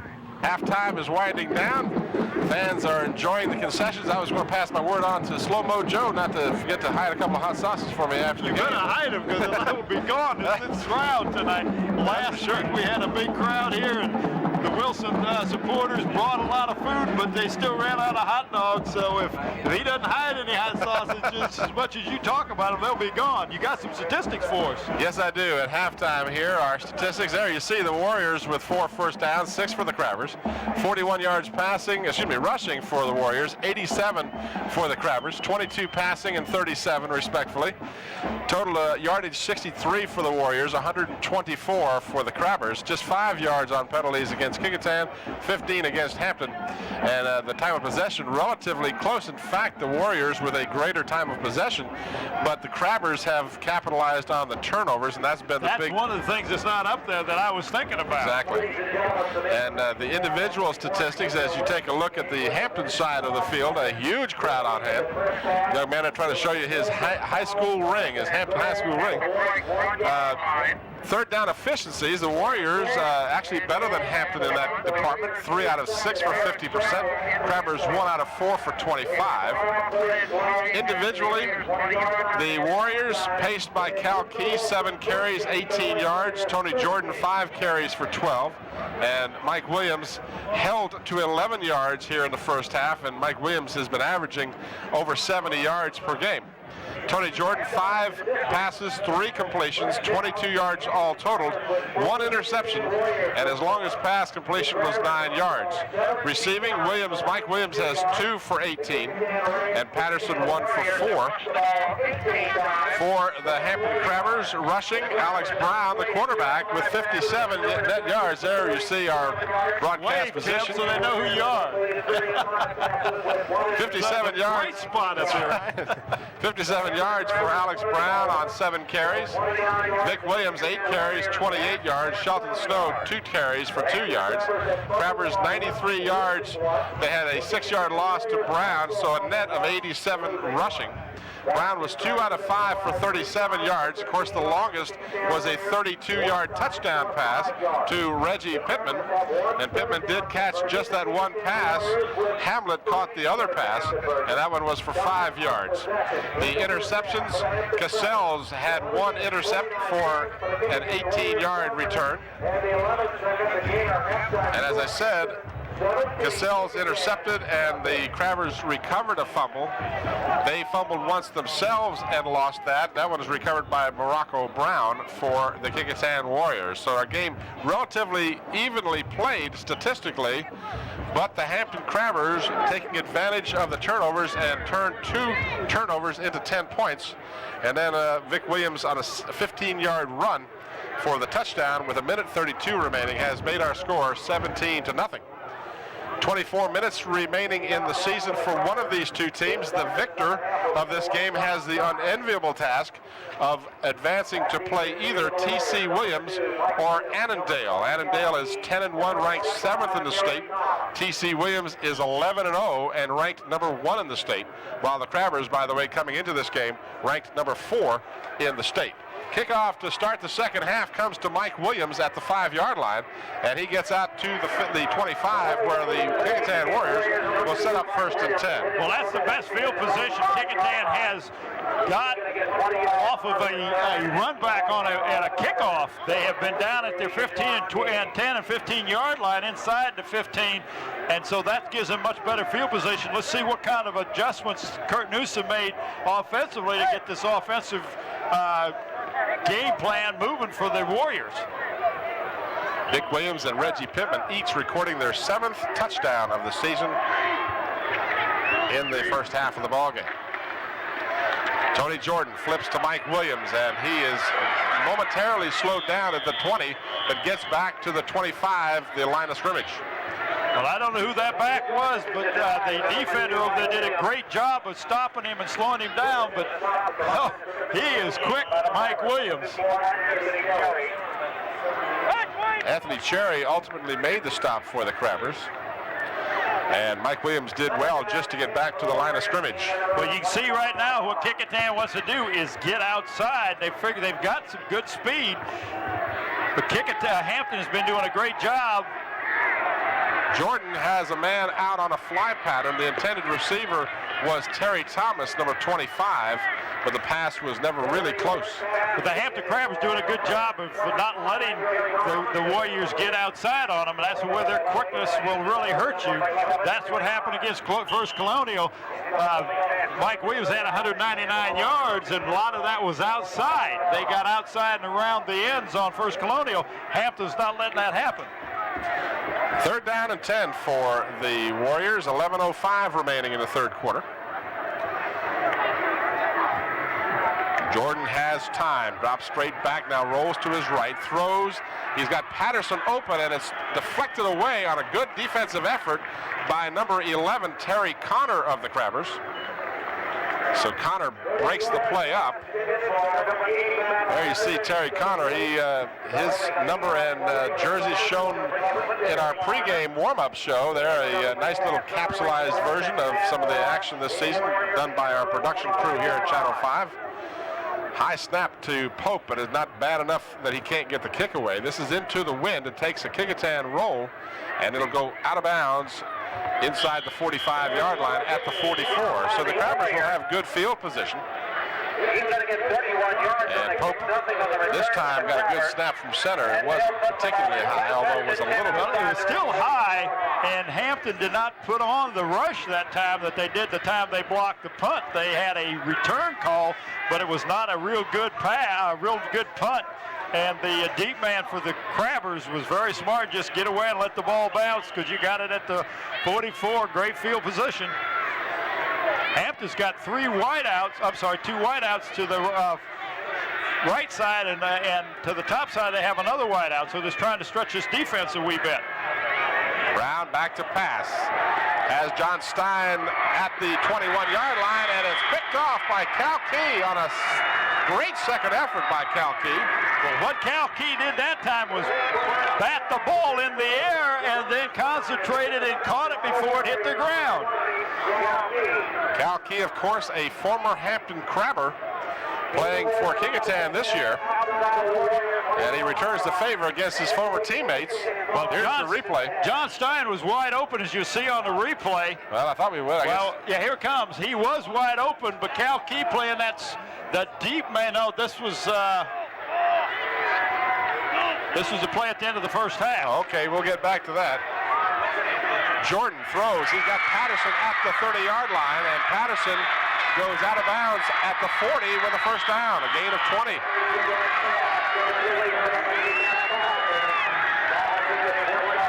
21-yard gain on the pass and catch to Matt Patterson. Well, nothing will excite your offense any better than if you make a great defensive play and cause a turnover. The turnovers are even at 2 apiece now. Of course, you can't count the blocked punt as a turnover, but it certainly was important, and it led to the Hampton score. On the option play, Mike Williams slowed down and then taken down. Out on the play, making the initial stop was Myron Newsom, number 55, who got a hold of the jersey, and that was the end of the running game for the Warriors on the play. And number 80 for the Warriors, and that's Matt Patterson, is really slow getting up, and he's limping. Boy, well, that they've called a timeout, officials timeout to get him off the field. He'll have to take at least one play off the field, but he is limping real bad on that right ankle, the right leg. That will be a serious loss to the Warriors because he is one of their two-way players who plays an intricate part of both the offense and the defense. And there you see him limping off the field, and hopefully for the Warriors' sake he can return to the ball game, but it does not look good at this point. Well, if it's an ankle, you can wrap it up real good, but if it's a knee, you got to really be careful. I didn't see what happened. That happened down here away from the ball that time. 2nd down and 12. Flare pass thrown to number 25, Terry Thomas, but he is wrapped up for a gain of maybe a yard. And that's Reginald Pittman, and that young man has really caught my eye tonight. He's not only caught a touchdown pass, but has made some great defensive plays out there tonight. Here's your replay. There you see the flare out there to number 25, Thomas, and then Reggie Pittman just gets a hold of his jersey and drags him to the ground. Now we have 3rd and 10. So gain of 2 on the play. The Warriors with 9:09 remaining in the 3rd quarter, trailing by 17. Jordan running for his life, throws, and it is picked off. The ball hit Reggie Pittman's hands and ended up in the hands of number 43, Deshaun King. So Pittman made contact with the ball. That's the perfect example of the tip drill. And that's what you teach these young men in practice, is that tip drill you're talking about. You keep the ball in the air, somebody's going to catch it. Watch this. Pittman does a great job and then lost the ball, but it was number 44. Who was that to come up with the ball? Deshaun King, number 43. 43. So the Crabbers will take over at their 47-yard line. Great field position. Fred Brown gives to Vic Williams. Williams, trying to get outside, is dragged down by Lawrence Lewis. Another name that we will see and hear called a lot during any one of the Kecoughtan Warrior games. Lawrence Lewis and Matt Patterson are 2 very key defensive players for Kecoughtan. And with that, I'm happy to tell you that Matt Patterson has returned to the ball game for Kecoughtan. Well, that really makes you breathe a little easier if you're on the Warrior side of the field to see Matt Patterson come back in, because he is an integral part of both the offense and the defense. He's one of the outside linebackers. The ball just across midfield. Brown with all day, wants to throw long, he does. He's got John Stein, but Stein can't get it. In fact, Stein plays defense as Cal Key almost picked it off. That ball thrown 55 yards in the air. And right on the money. Oh, it was a bullet. We're not talking about a dying quail here. We're talking a bullet. So the incomplete pass stops the clock with 7:49. There you see he's standing on his 45 and throws it actually into the end zone. There you see the ball is actually tipped at the 2-yard line by Stein. But Stein had to play defense because Cal Key had a better shot than he did. 3rd down and 7 for the Crabbers. They send 2 wide receivers to the right, 1 to the left. Split backfield into block. Brown steps up and now sees some running room. He's got to get across the 42 for a first down, and he does, and then takes a late hit. And no flag. I can't believe we didn't get a flag. I can't either. He was hit well out of bounds. He was hit by 2 defenders. Yeah, you'll see a flag, but those are going to be unsportsmanlike calls, and they shouldn't have come. No, they're coming on the coaching staff. I'm not taking sides. That was a late hit. I don't care who you are and what team you're pulling for. Here's your replay. Brown will have all day, and then he'll say, well, wait a minute, I see something happening here. I'll get some yardage. Now watch where he goes out of bounds. He is pushed out of bounds right here, and then look at the late hit. 2 more people come in and hit him. A bad call.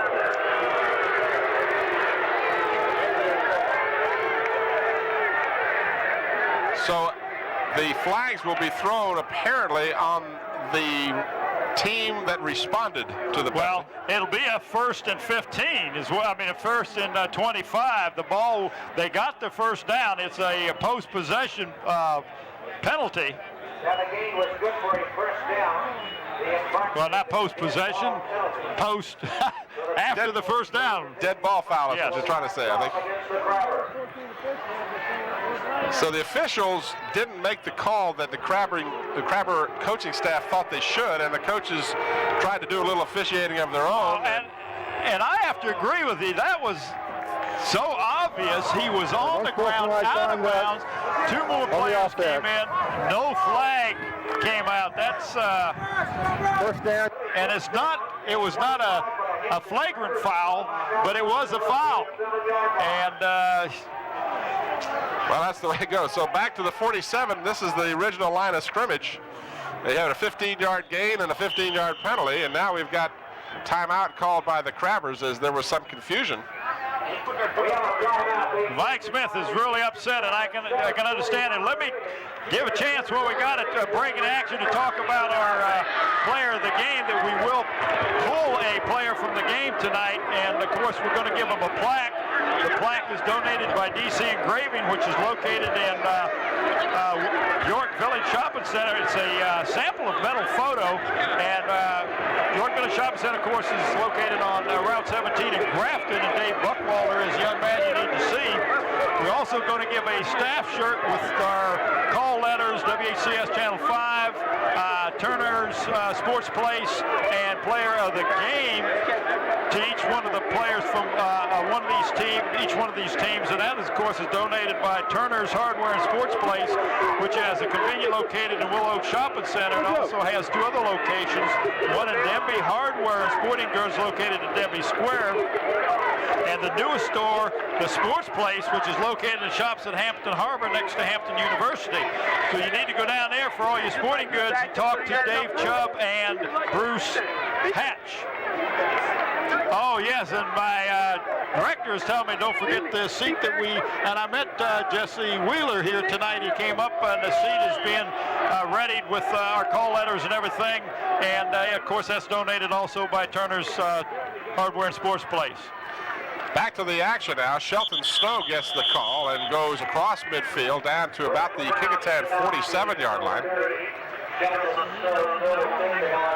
Shelton Snow is not an often used running back for the Crabbers, but his name does come up more often than not. He does more blocking than he does running. Exactly. He's one of those.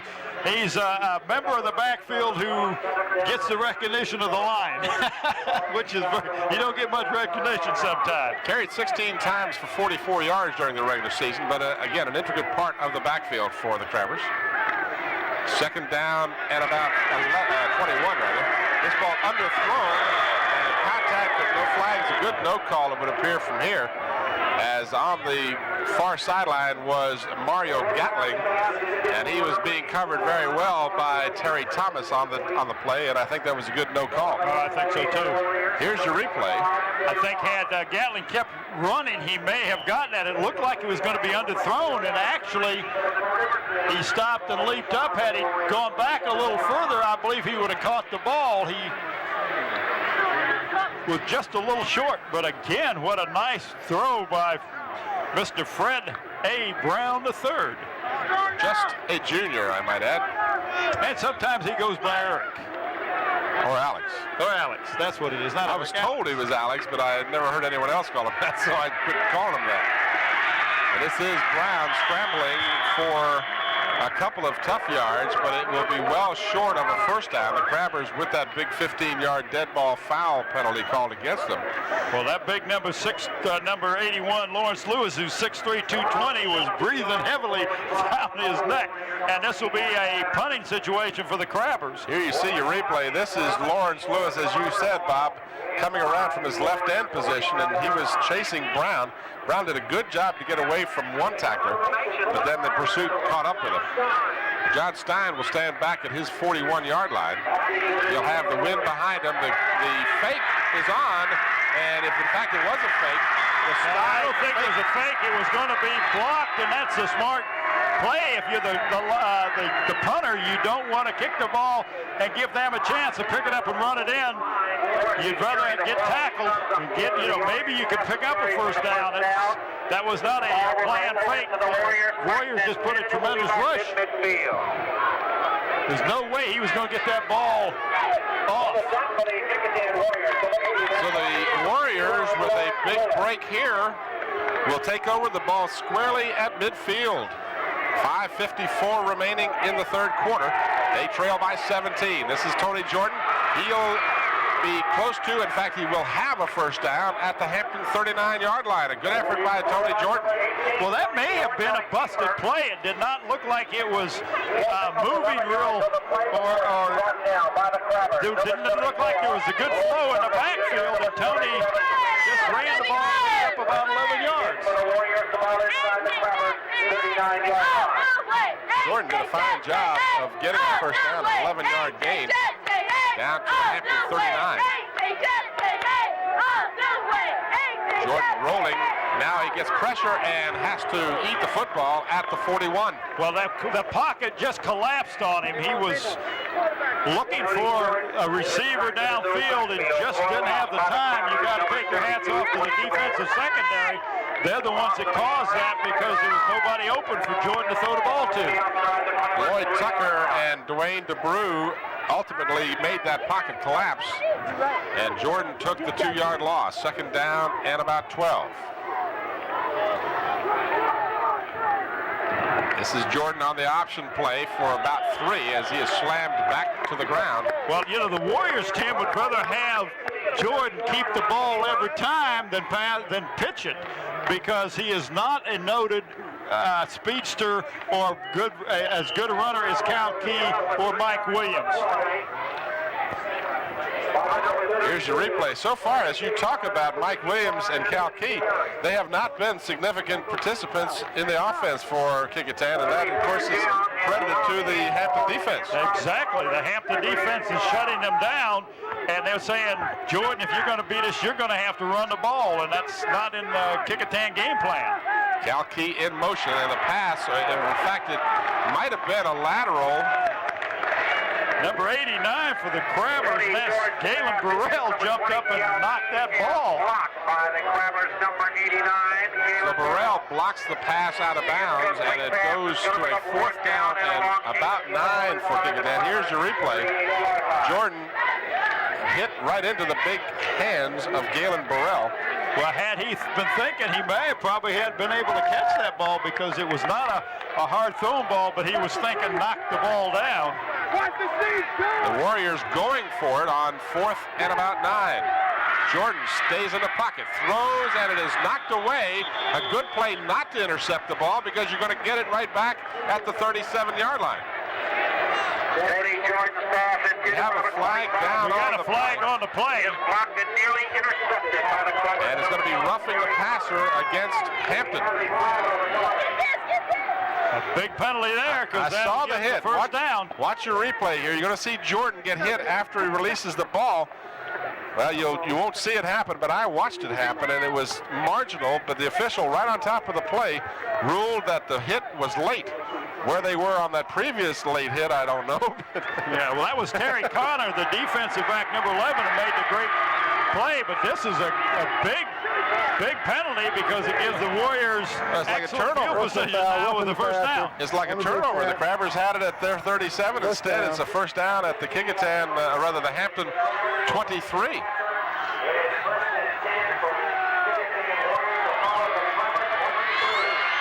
So a big break for the Warriors. Tony Jordan trying to capitalize on it. Gets away from one would-be tackler. A great move inside the 10-yard line. So Tony Jordan doing it all on his own right now. His running mates are being shut down, so he's just keeping it and running. First and goal at the Hampton 9-yard line. 3:50. Here's your replay. Jordan almost stopped for a loss, but he got away from one tackle. Got a good block from Cal Key, and then just faked out another Hampton. He got a good block from an official. Yeah. The official was in his way there, too, at one time. And now the Warriors are going to call a timeout. That will be their first timeout of the second half, as they need to regroup and gather their thoughts here with a big first and goal at the 9, aided by the roughing the passer penalty. That is a huge play, because the Crabbers would have had it at their 37 on the loss of downs. Instead, the Warriors get a first at the 22 of Hampton. Well, you teach your defenders to go until they hear the whistle, but once that quarterback releases that ball, he is very vulnerable, and he is open to injuries. If you hit him, you can hit him as he's throwing it, but once he's released the ball, you got to call in the horses, so to speak. You notice that roughing was on the quarterback, and if you think back to that out-of-bounds hit that we were kind of upset about, that was on a quarterback. Yeah, that wasn't called. In fact, Kecoughtan came out pretty good on that because it made it 1st and 25. So the Warriors now with a 1st and goal at the 9, and Jordan is wrapped up for a loss on the play. In on the stop, 89, Galen Burrell. Burrell coming from his right defensive end position. Here's your replay. You'll see Tony Jordan fake and then try and roll. And then Burrell just actually, I said defensive end, a linebacker position, just came in there and stopped him cold in his tracks. He's playing defensive end. You were right. Was it? Yes. Jordan flips the ball to Cal Key. Key trying to use his speed to turn the corner. Gets down close to the 5-yard line. I'll tell you one thing about this Hampton defense, and we've seen it year after year after year after year, that you get down inside that 10 or 20-yard line, they really get tough. And they're sending in some real big... And they just sent in some beef. All right. Where's the beef that just came on the field? There you see the replay as Cal Key got the ball to the 5-yard line. It's 3rd down and goal at that point. There you saw the Kecoughtan band members and the big crowd on hand, almost a sellout for this game. 3rd down and goal at the Hampton 5. And now we've got a flag down on the play. I think it may be illegal procedure against the Warriors. That's what it looked like to me. No, it's against the Crabbers. Encroachment. So the penalty goes against Hampton. That will be half the distance to the goal line. It'll put the ball between the 2 and 3. So the Warriors getting more than their share of benefit from penalties here in the second half.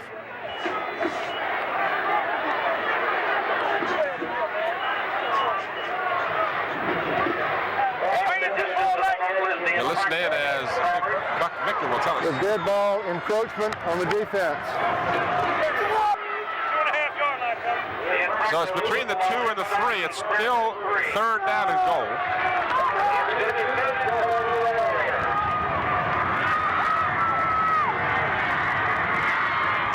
Jordan, and he fumbles the ball, but he scores the touchdown first. Well, once the ball breaks the plane, it's a touchdown, regardless of what happens after that. And that's exactly what that call was. So the officials right at the goal line signal touchdown for Jordan.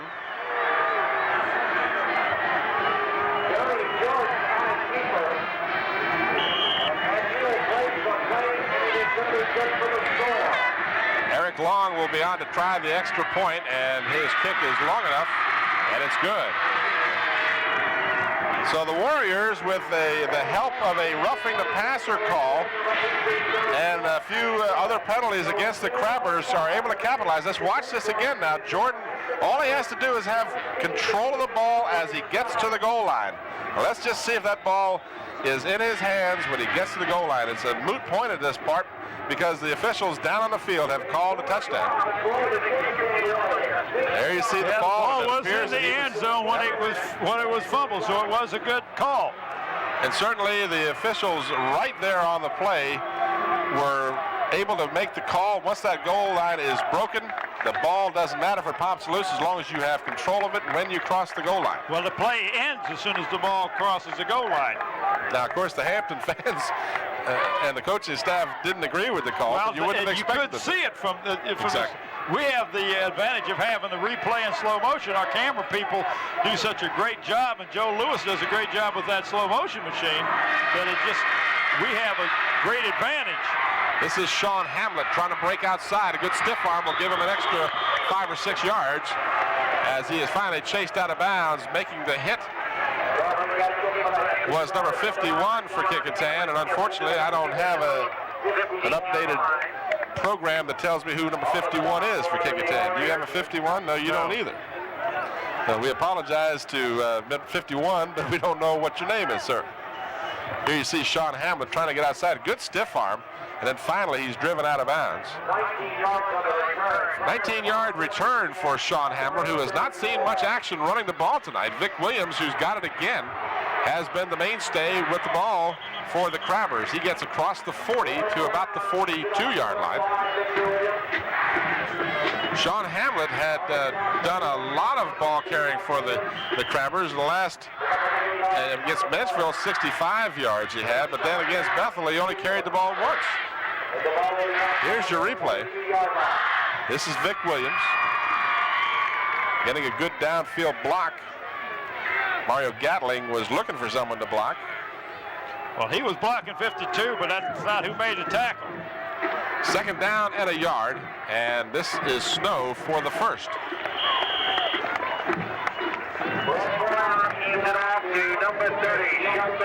So Shelton Snow gets the first down for Hampton with 1:13 remaining as the clock is stopped while they advance the chains.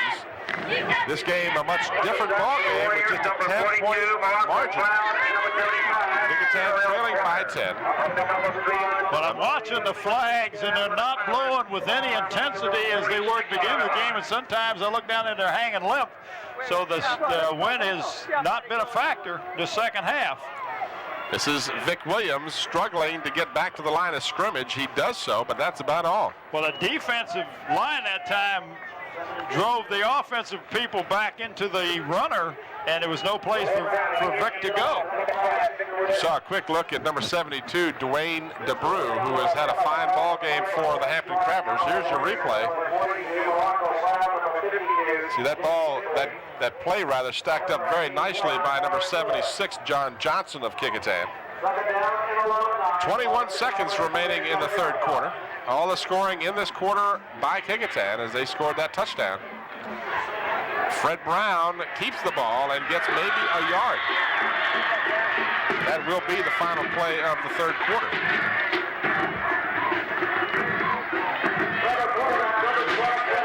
And there is the end of the third quarter as the Hampton Crabbers lead by 10. All the scoring for Hampton in the first half. They joined us late. The Crabbers opened the scoring with Sam Welch on a 35-yard field goal, his second of the season. Then a 35-yard touchdown pass from Fred Brown to Reginald Pittman with 5:23 remaining in the half. Welch's extra point made it 10-0. Then a 15-yard run by Vic Williams, his seventh touchdown of the season with 1:32 to go in the half. An extra point made it 17-0. And now here in the third quarter, Tony Jordan has scored from 2 yards out. And the extra point was good by Eric Long, and that's how we stand as we start the fourth quarter. The Hampton Crabbers holding on to a 10-point lead. The winner of this game advances to the state semifinal Division 6 against either T.C. Williams or Annandale High School. That game next Saturday afternoon in Northern Virginia. So if those of you that may be watching this game on Saturday or Sunday or sometime during the week, the game will be in Northern Virginia, and it will be, I believe, Bob, at T.C. Williams High School, if I remember. W.T. Woodson. W.T. Woodson, where we've been before. Yeah. They have a press box the size of a phone booth. We're going to have a good time up there. We've been spoiled here in the fine confines of Darling Stadium. Well, Tim, that score, Kecoughtan score started with the flag after Hampton got a first down. They got a 15-yarder. Made it first and 25 on the punt. It could have been blocked, so Stein ran the ball. A quarterback got a roughing penalty, moved the ball down, then another penalty, moved it half the distance to the goal line. And that's how Kecoughtan got that score that time. I'm not saying that they were lucky, but there were some events that led up to it, and it all started with a 15-yarder against Hampton after they had got a big first down, and it ended up being in Kecoughtan's favor. Very good point. That sequence of play started with that because Hampton had a first down, and then by protesting a call. You're absolutely right. Third quarter statistics, the first downs even at 3 apiece for the two teams. Crabbers were 1 of 2 in the third down department as the Warriors were 0 for 3. 53 net yards for Kecoughtan while the Crabbers had 32. Pass attempts 2 of 7 with 1 interception for the Warriors. 0 for 3 for Fred Brown with 1 INT. The punts 1 for the Warriors of 31 yards. Time of possession 5:19 for the Crabbers, 3:41 for, I think that's 6:41 for the Warriors. Individually, Tony Jordan carried 6 times for 27 yards, Cal Key once for 5, and Mike Williams was thrown for a 2-yard loss. 30 net yards for Kecoughtan. Warriors 2 out of 7 passing for 23 yards. Patterson made 1 catch as Terry Thomas. And there was the 1 interception by Cal Key for the Warriors. Individually, Alex Brown had 3 carries for 16 yards. Vic Williams 3 for 12. Shelton Snow carried twice for 9. And John Stein carried once on that muffed punt play for a -5 yards, 32 yards total. Alex Brown 0 for 3 in the 3rd quarter, and he was intercepted once. And going into the 4th quarter, we've got a 10-point ball game. Brown back to pass. Throws, he's got Mario Gatling, and Gatling can't hold on to it at the 25-yard line. That ball was touchdown all over it if Gatling could have held on. I think the Kecoughtan defender got a hand on the play. That was Mike Williams that got a hand on it. Mike Williams? Number 2, yes. Here's your replay. Watch as Brown goes back, and he throws this ball right in the arms of Gatling. And there you see Mike Williams. No, I don't know that he never got a hand on it, but he probably affected his vision. So the Crabbers will have to kick the ball with a 4th down and 8 at their 49-yard line. The Warriors are coming. Stein gets it away into the wind. It takes a Hampton bounce, and Cal Key will leave it alone as it will roll dead at the 17-yard line.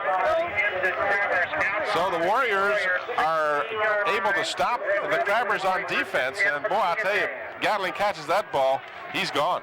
Yeah, he was wide open, and it was not a good play by Mike Williams, other than he evidently got his field of vision and affected Gatling because he did not touch the ball, as we could see on replay.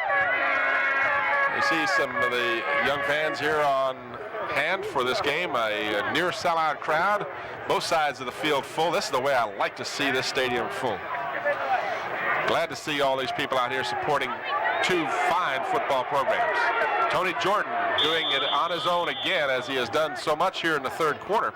That was a design call. That was a quarterback draw play. And Jordan comes up limping. And that could be a big play, because if he is limping, he won't be quite as effective. But I can remember back when the Green Bay Packers was playing, they had a guy by the name of Taylor running the ball, and he'd get up like he just about couldn't move, and they'd hand him the ball, he'd run over people. So it may be a ploy. Jordan stays in the ball game after picking up 4. Rolling to his left, throwing over the middle behind the intended receiver, Mike Thacker. As the ball goes incomplete. Excuse me, Tim. Yeah, it was. Several Crabbers defending on the play. Cassels and Hamlin over there, but if the ball had been on target, that would have been a completed pass. And it could very well be the way he's favoring that right leg that he's not getting on the ball what he wants to, and that's why he threw the ball behind Thacker that time. That stops the clock with 10:46 remaining in the 4th quarter. It's 3rd down and 6 for the Warriors at their 21-yard line. Jordan has time, throws. He's got Cal Key open and completes the pass at the 41-yard line amongst no less than 4 Hampton defenders on the play. Nice touch on the ball that time by Tony Jordan. And Cal Key, the receiver on the play, is shaken up, and he is not getting up at this moment.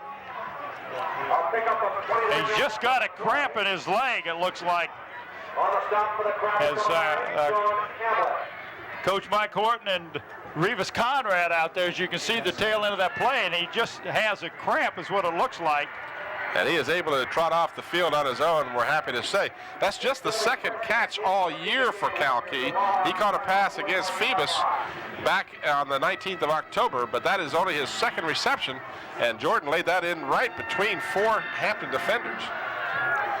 So it's the 1st down for Kecoughtan at their 42-yard line. Clock is restarted with 10:29 remaining in the 4th quarter. You're watching the finals of the Eastern Region Division 6, the Hampton Crabbers and the Kecoughtan Warriors. I'm Tim Cole with Bob Hintz. Hope you're enjoying the ball game. Tony Jordan he's out to midfield.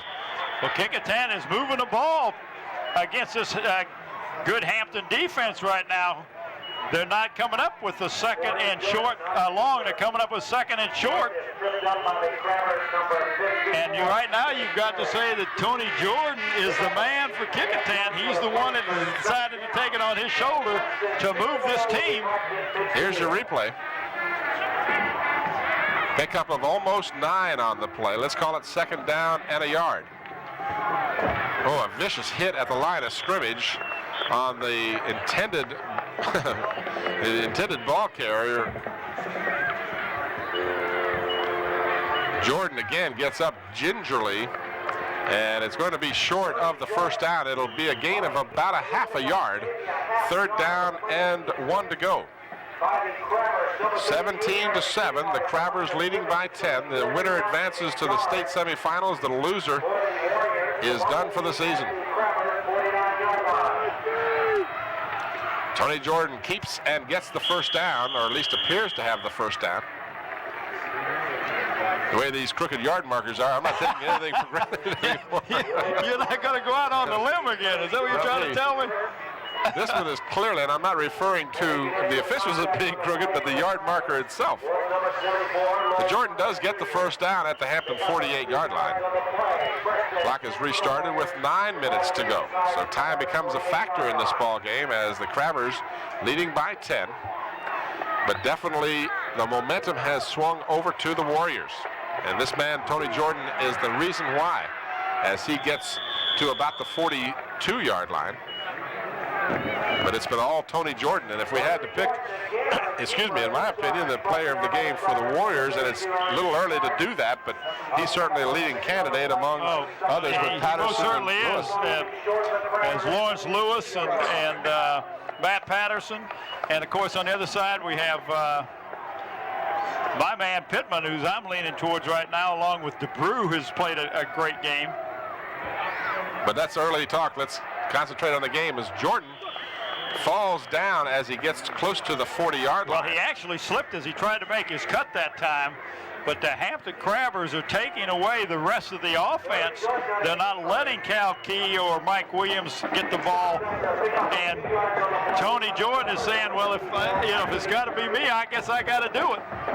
Again, our congratulations to Larry Malloy and his crew here at Darling Stadium for getting this field in as good a condition as it could possibly be. We did have rain last night and early this morning, but the field was relatively dry. And there you see Cal Key, as Mike Williams rather, who struggles close to a first down. It would appear that he got enough for the first down. It looks like it from this angle, but it's hard to tell. Now it is at first down. So Buck Victor indicates the first down is in fact registered by the Warriors at the Hampton 37-yard line. Here's your replay. You see Mike Williams' good second effort as he was just not going to be denied. So the Warriors hanging really tough here, trailing by 10 points with 7.5 to go. Jordan throws a pass, is in fact a lateral, and then the pass downfield is off the mark for Cal Key. That was Morocco Brown who threw a pass similar to that in a game we covered earlier. Yeah, he has a good arm, but he was hurried that time. The ball, he had to really go back to catch the pass, and then he didn't get a chance to set as quick as he wanted to. But that was a good call because this is a lateral now, and the official on the far sideline indicating so by putting his arm back in the opposite direction of the direction that Kecoughtan is going. And you see the Cal Key was open. Morocco Brown has thrown twice this year, completed 1 for 21. That against the Bethel Bruins, and then against Phoebus he threw an incompletion. And again, our friends of the Daily Press, Mike Keach and others, we certainly thank them all season long for their contribution of the statistics for this game. They really make it a lot easier for me to do the game, and I take my hat off to those gentlemen over at the Daily Press. We appreciate right on the their help. bottom of that line that time, and I don't want to cut you off on your Daily Press people because they do a great job, but Dwayne DeBrew was right in the middle of that. Him and Pittman have really played well defensively, and Pittman, of course, caught a touchdown pass. over the middle, and we have contact, no flag down as the defender on the play was going for the ball. And the officials right there to indicate no penalty. That makes it 4th down now for the Warriors, so they're faced with a very important play at this point in the ballgame. Here's your replay. You see Jordan passing all the way, and you're going to watch Thacker and then the Hampton defender, Cassels, definitely playing the ball. What great timing, and this is a big 4th down. We had a similar position in the 3rd quarter that ended up with a penalty. And this will be a sack as your man, Reggie Pittman, comes in and I tell you, that young man is just, I mean, he is Mr. Everything tonight for me. He's just done a super job out there. Johnny on the spot, and I don't mean to detract from the rest of the team out there. They all are doing great, but that was a big play for Hampton. They've got the ball with 6:40. Kecoughtan's got to score twice to get back in this ball game. Tony Jordan has really hurt Hampton here in the second half, and Pittman is able to stop him on 4th down, and the ball goes over to the Crabbers from their 35-yard line. Crabbers, of course, now just want to wear that clock out. This is Vic Williams, and he'll be thrown for a loss of a yard on the play. Again, that Kecoughtan defense has been superb all night long. They just haven't been able to overcome the fact that the Crabbers capitalized on 2 turnovers and a blocked punt. That was Morocco Brown, the 200-pound 9th grader, made a great defensive play that time. They haven't lost a whole lot with losing Vincent Thomas. I mean, he's a great leader, but Morocco has filled his shoes well. Brown wants to throw long. He's got Gatling out on the fly pattern along with Terry Thomas. So just when you think Mike Smith will burn time off the clock, he goes for the home run ball. Yeah. Stopping the clock, which of course Hampton does not want the clock to stop. Here you see Brown going back, and again utilizing that strong right arm of his. He threw it too far, as the intended receiver was not even that close to the ball. Well, the young man for Kecoughtan kind of slowed down a bit and said, "You're going to have to run over me to get the ball." Clock stops with 5:40 remaining. Brown again back to pass. Has Reggie Pittman, but he just can't quite haul it in as Pittman got a hand on the ball. Again, Brown and Cal Key defending on the play, as well as Matt Patterson coming back from his linebacker position. 4th down for the Crabbers, so they used 2 passes in their 3 downs and out, which is a bit of a surprise. But then nothing happens ever surprises you. They know that you got to move the ball, and they're not having success on the ground. But you can bet the Kecoughtan is going to come with 10 men. John Stein standing at his 21 as the Warriors are coming, and Stein will have to eat the football. So the rush of the Kecoughtan Warriors twice now has gotten to John Stein before he even had a chance to kick it.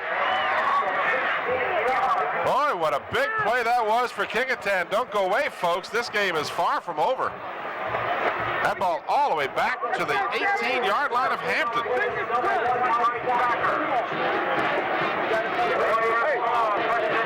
They mark it now at the 19. That's a irrelevant point at this point. The Kecoughtan Warriors, with their never say die attitude, have come on and twice have prevented Stein from getting his punt away. Tony Jordan again calls his own number, struggles down close to the 15.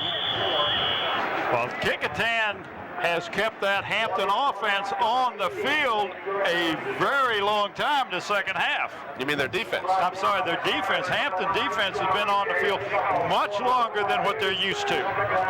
They're going to get a little bit tired. You can see a good shot of Alvis Mann on the sideline trying to pump those young men up. 4-yard gain on the play for Jordan. 2nd and 6, 4:45 remaining. Kalki in motion to the near side. Handoff goes to Mike Williams, and he is down to the 12-yard line. So it'll be 3rd down and a long 2. The Warriors have just one timeout remaining, so they can't stop the clock but just once with a timeout. The Hampton Crabbers have 2 timeouts remaining. And there's Dwayne DeBrew again on the tackle. There's your replay as you see DeBrew putting the stop on Mike Williams. 3rd down and a long 2. Pass to Cal Key. Cal Key is wrapped up out of bounds on a good defensive effort by number 55 for the Crabbers. That's Myron Newsom, as he was assigned to guard Key, and he did exactly that. And he looked like he lost maybe a half a yard on that play to a yard. Yes, about a yard loss on that play. Brings up a 4th and 4. Here's your replay. Cal Key getting the catch, but then Newsom right there to drag him out of bounds after a loss of a yard. So again, on 4th down, the Warriors will go for it. 4th and about 3. Watch for the long count and an effort. Now they have to use their last timeout as the Crabbers did not jump. Good discipline that time by this young Hampton team. I tell you, if you're a fan, there is all kinds of things happening here tonight, and you don't want to leave or go anywhere. You want to stay right here and see it. I'm looking around. I'm telling you, the stands are still filled, as very few people have made it to the parking lot with 4:06 remaining. Kecoughtan uses their last timeout, so that could be a very important factor in this last 4 minutes and 6 seconds. They cannot stop the clock with a timeout again. And of course, they more importantly right now have to get that 1st down or the touchdown. They're on the 13-yard line. It's 4th down and about, well, almost 4 after that loss by Cal Key.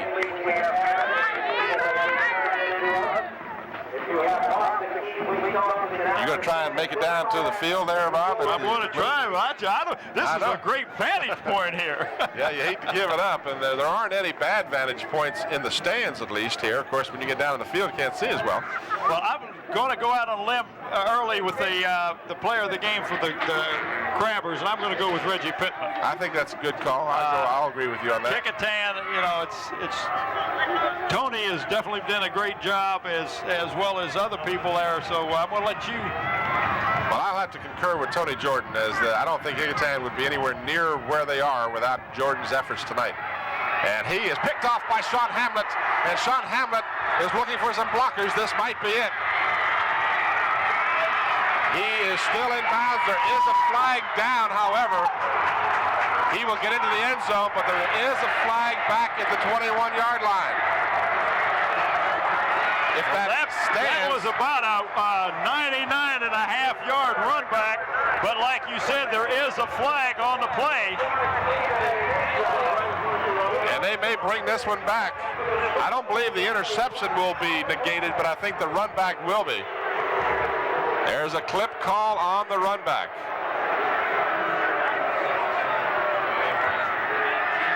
So here's your replay. There you see, in fact, that ball was picked off in the end zone. Now let's see if we can see the clip at around the 21-yard line. They're at the 10 now. See if you can pick it up. It's probably going to be out of your picture.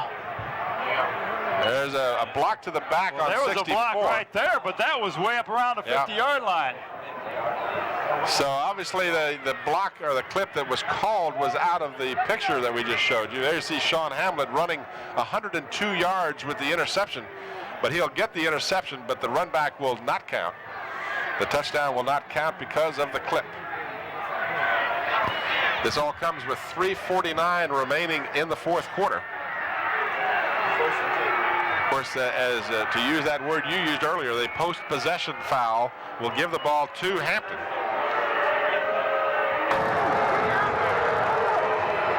We have clipping during the return. 1st down. So yeah, you heard referee Fichter tell you a clip against Hampton, but the ball does belong to the Crabbers. With 3:49 remaining in the 4th quarter, they'll have the ball at their 10. And now we have movement on the defensive side of the line. I believe we're going to have encroachment against Kecoughtan. And And that'll give Hampton a little breathing room as they'll have the ball now at the 15-yard line. Well, Tim, I'm going down to the field. All right, Bob, we'll keep in touch with you. There you see the scoreboard and the time remaining. Hampton, the home team tonight, they are ahead by 10.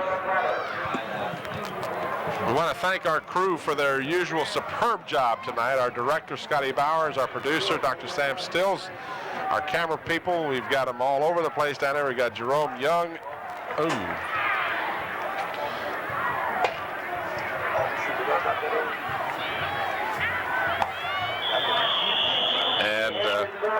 Now the Crabbers have called a timeout. As I started to say, our crew for tonight's ball game, our director Scotty Bowers, Bev Penn doing our graphics, the camera people Jerome Young, we've got Ron Bateman and Mr. Hooker, and who's our sideline camera tonight, Dr. Stills?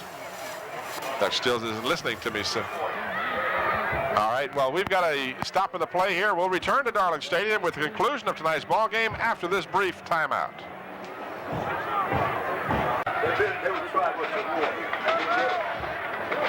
First down and 5 for Hampton with 3:49 remaining in the fourth quarter.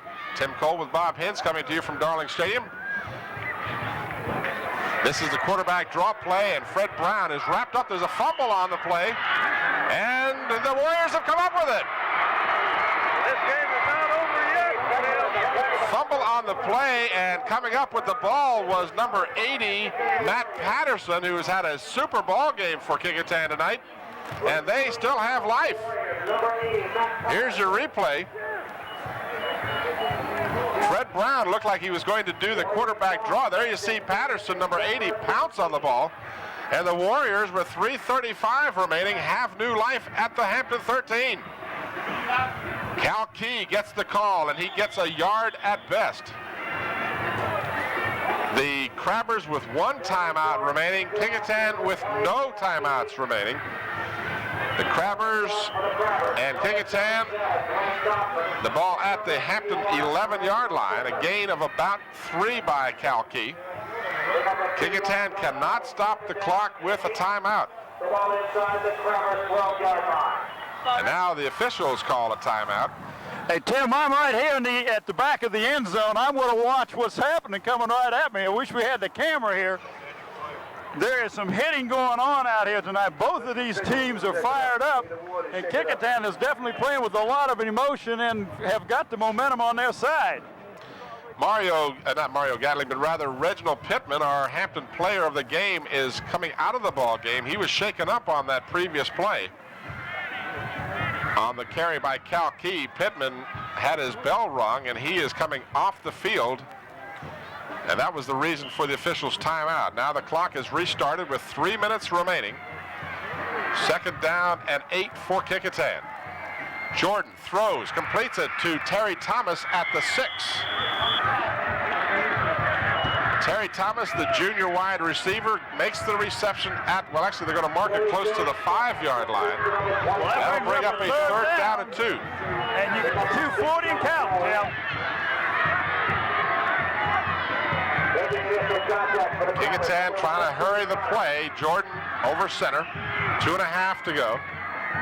And Jordan on the quarterback draw play. Nothing happening. He's stopped at the 9-yard line. Hey, Kecoughtan, that was a cold play that time, but the Hampton defense were ready for it. That's what has been happening all game, and you see the Kecoughtan comes up real quick, Tim. They don't have any timeouts because they can't stop the clock. Lloyd Tucker, 74, in on the stop. There's Eric Long on the field to try a 25-yard field goal, which would cut the margin to 7. The Warriors need the 2 scores, so they get the 1 score that they have to have at least. And now the score becomes a 7-point difference on the 25, actually make that a 26-yard Welch field goal. And Tim, don't you know that there's going to be an onside kick? Let me correct myself. That was Eric Long, not Welch, but Long with the 26-yard field goal for the Warriors. So with 1:52 remaining, you're absolutely right, Bob. We will see an onside kick attempt. Kurt Newsom knowing it has to score twice to even have a chance to tie the ball game, went ahead and got the one score. The field goal was good by Long. He, of course, kicked a 27-yarder last week to defeat First Colonial. And now the Warriors will have everyone on the near side of the field to try the onside kick. Well, what you also see is Hampton has put in ball handlers. They've got people that can handle the ball, and they're taking out some of their bigger men because they want to get the ball and down it and run out the clock. Eric Long will have it teed up. He's got 11 players, or including himself, he's got 10 players to the near side of the ball. He'll try and kick it 10 yards. He does, is fielded, and immediately John Stein takes the ball to the ground at the Hampton 49-yard line. So a smart play by the junior John Stein, who does the punting, and twice tonight has had to eat the football on a punting situation. So not to imply for a moment that it was his fault that he had to do that, but of course here he has a great contribution to his team's effort by fielding the ball cleanly and immediately going to the ground at midfield. Well, Tim, you said it earlier, Kecoughtan has used all their timeouts, so they cannot stop the clock at all. So Hampton, of course, is not going to do anything silly. They're not going to put the ball up in the air. Your clock is now running. They may even go ahead and take a penalty here, but they want to just let that clock run and get out of here with that 17-10 victory. Happy holidays! Crabbers do not have to do much more than take the snap, and now they'll get a delay of the game call. As much time as possible to advance it. They take that penalty with 1:25 remaining. Field position is not of any real importance at this time, so they don't care whether they take the penalty or not. It backs them up to their 45. They still have 3 snaps of the ball. They have delay on the offense. Is maintain control of that ball. I'll tell you one thing, Hampton may come away with a victory here, but give an awful lot of credit to a Kecoughtan team that never quit. Well, they've come out the second half and dominated the second half. Nick Williams gets back to 5 and then some, so to some surprise, the Crabbers, who all they really had to do was drop to a knee and to let the time continue to roll, in fact, do run a play. They get back to 5 on a penalty plus a yard, and now there's 1:03 remaining. There you see the time and the score. Game coming to you from Darling Stadium on the 23rd of November. By the way, happy Thanksgiving to everybody. A little late. Hope everybody had a good Thanksgiving. Of course, the Crabbers looking to advance to state semifinal action. Next Saturday afternoon, the winner of this game plays the winner of Annandale, T.C. Williams. Tim, these young men are down there hitting. They have not given up either one of these two teams.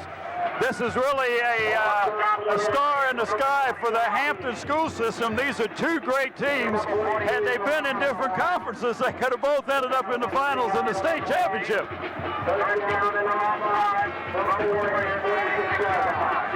Third down for Hampton at about 5, 15 seconds remaining. And this should be the last play of the ball game, because all they have to do is take the snap. Fred Brown does, in fact, fall to the ground, and that will do it, because it's going to be 4th down, but there's no way to stop the clock for the Warriors. So there's your final play of the ball game. The Hampton Crabbers capitalizing on Kecoughtan Warrior mistakes in the first half. Hold on. In the second half, as the Warriors come back, they score 10 points in the second half, but it's not enough, as the Hampton Crabbers will advance to the state semifinals.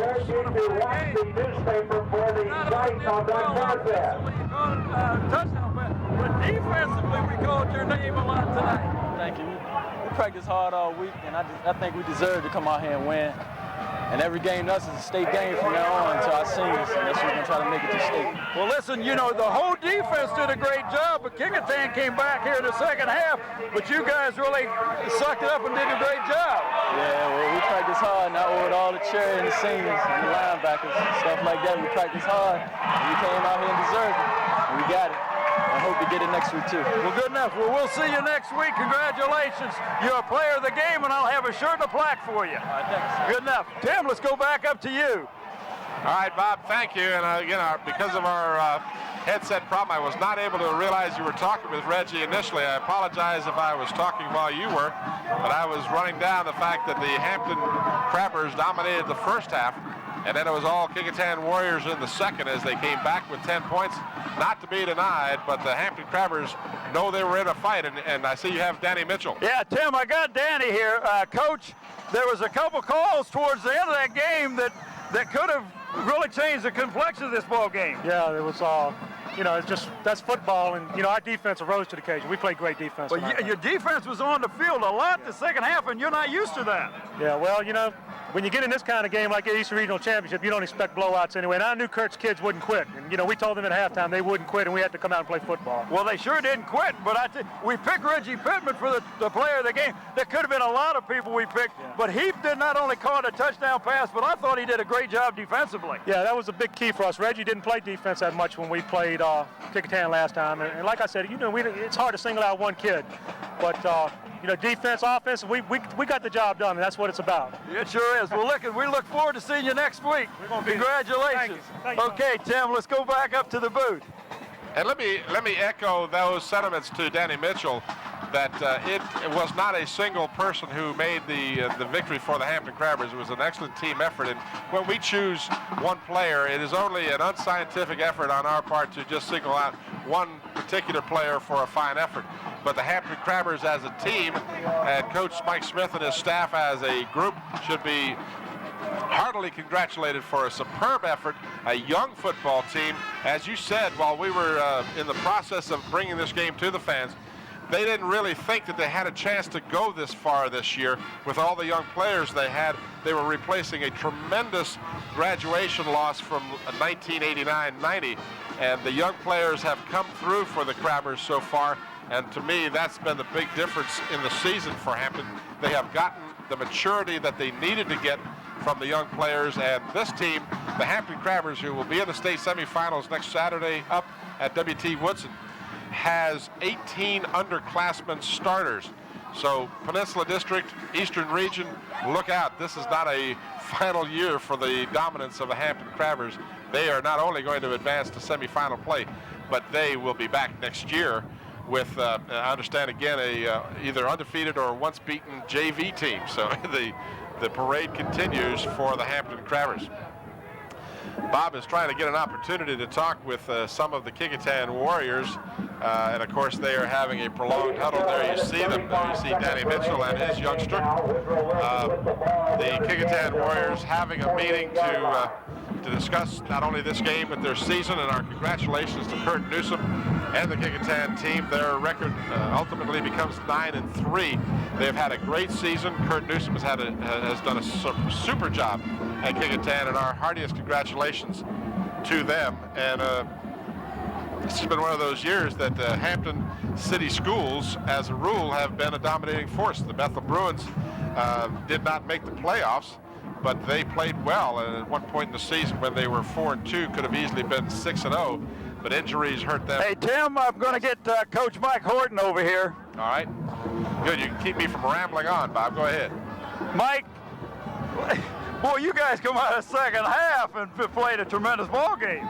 Yeah, we did. We felt like we really did. Went in and made some adjustments and played well defensively, we thought, pretty much the whole football game. I mean, you shut down Hampton's strong running attack. Yeah, we did do that, and but we did turnovers, and our kicking game really hurt us a lot. I mean, that was critical. We had some bad snaps, and bad snap on the punt, bad snap on the field goal. I mean, you could have done a whole other ball game down there if we'd have got some points. So, well, we were looking at, you go in at 17-0 down at halftime. I don't know what you told the kids, but they need to hear that at the beginning of the ball game. Well, that might be true, but when you come out and make the type of mistakes that we made, I mean, there's just not much you can do about that.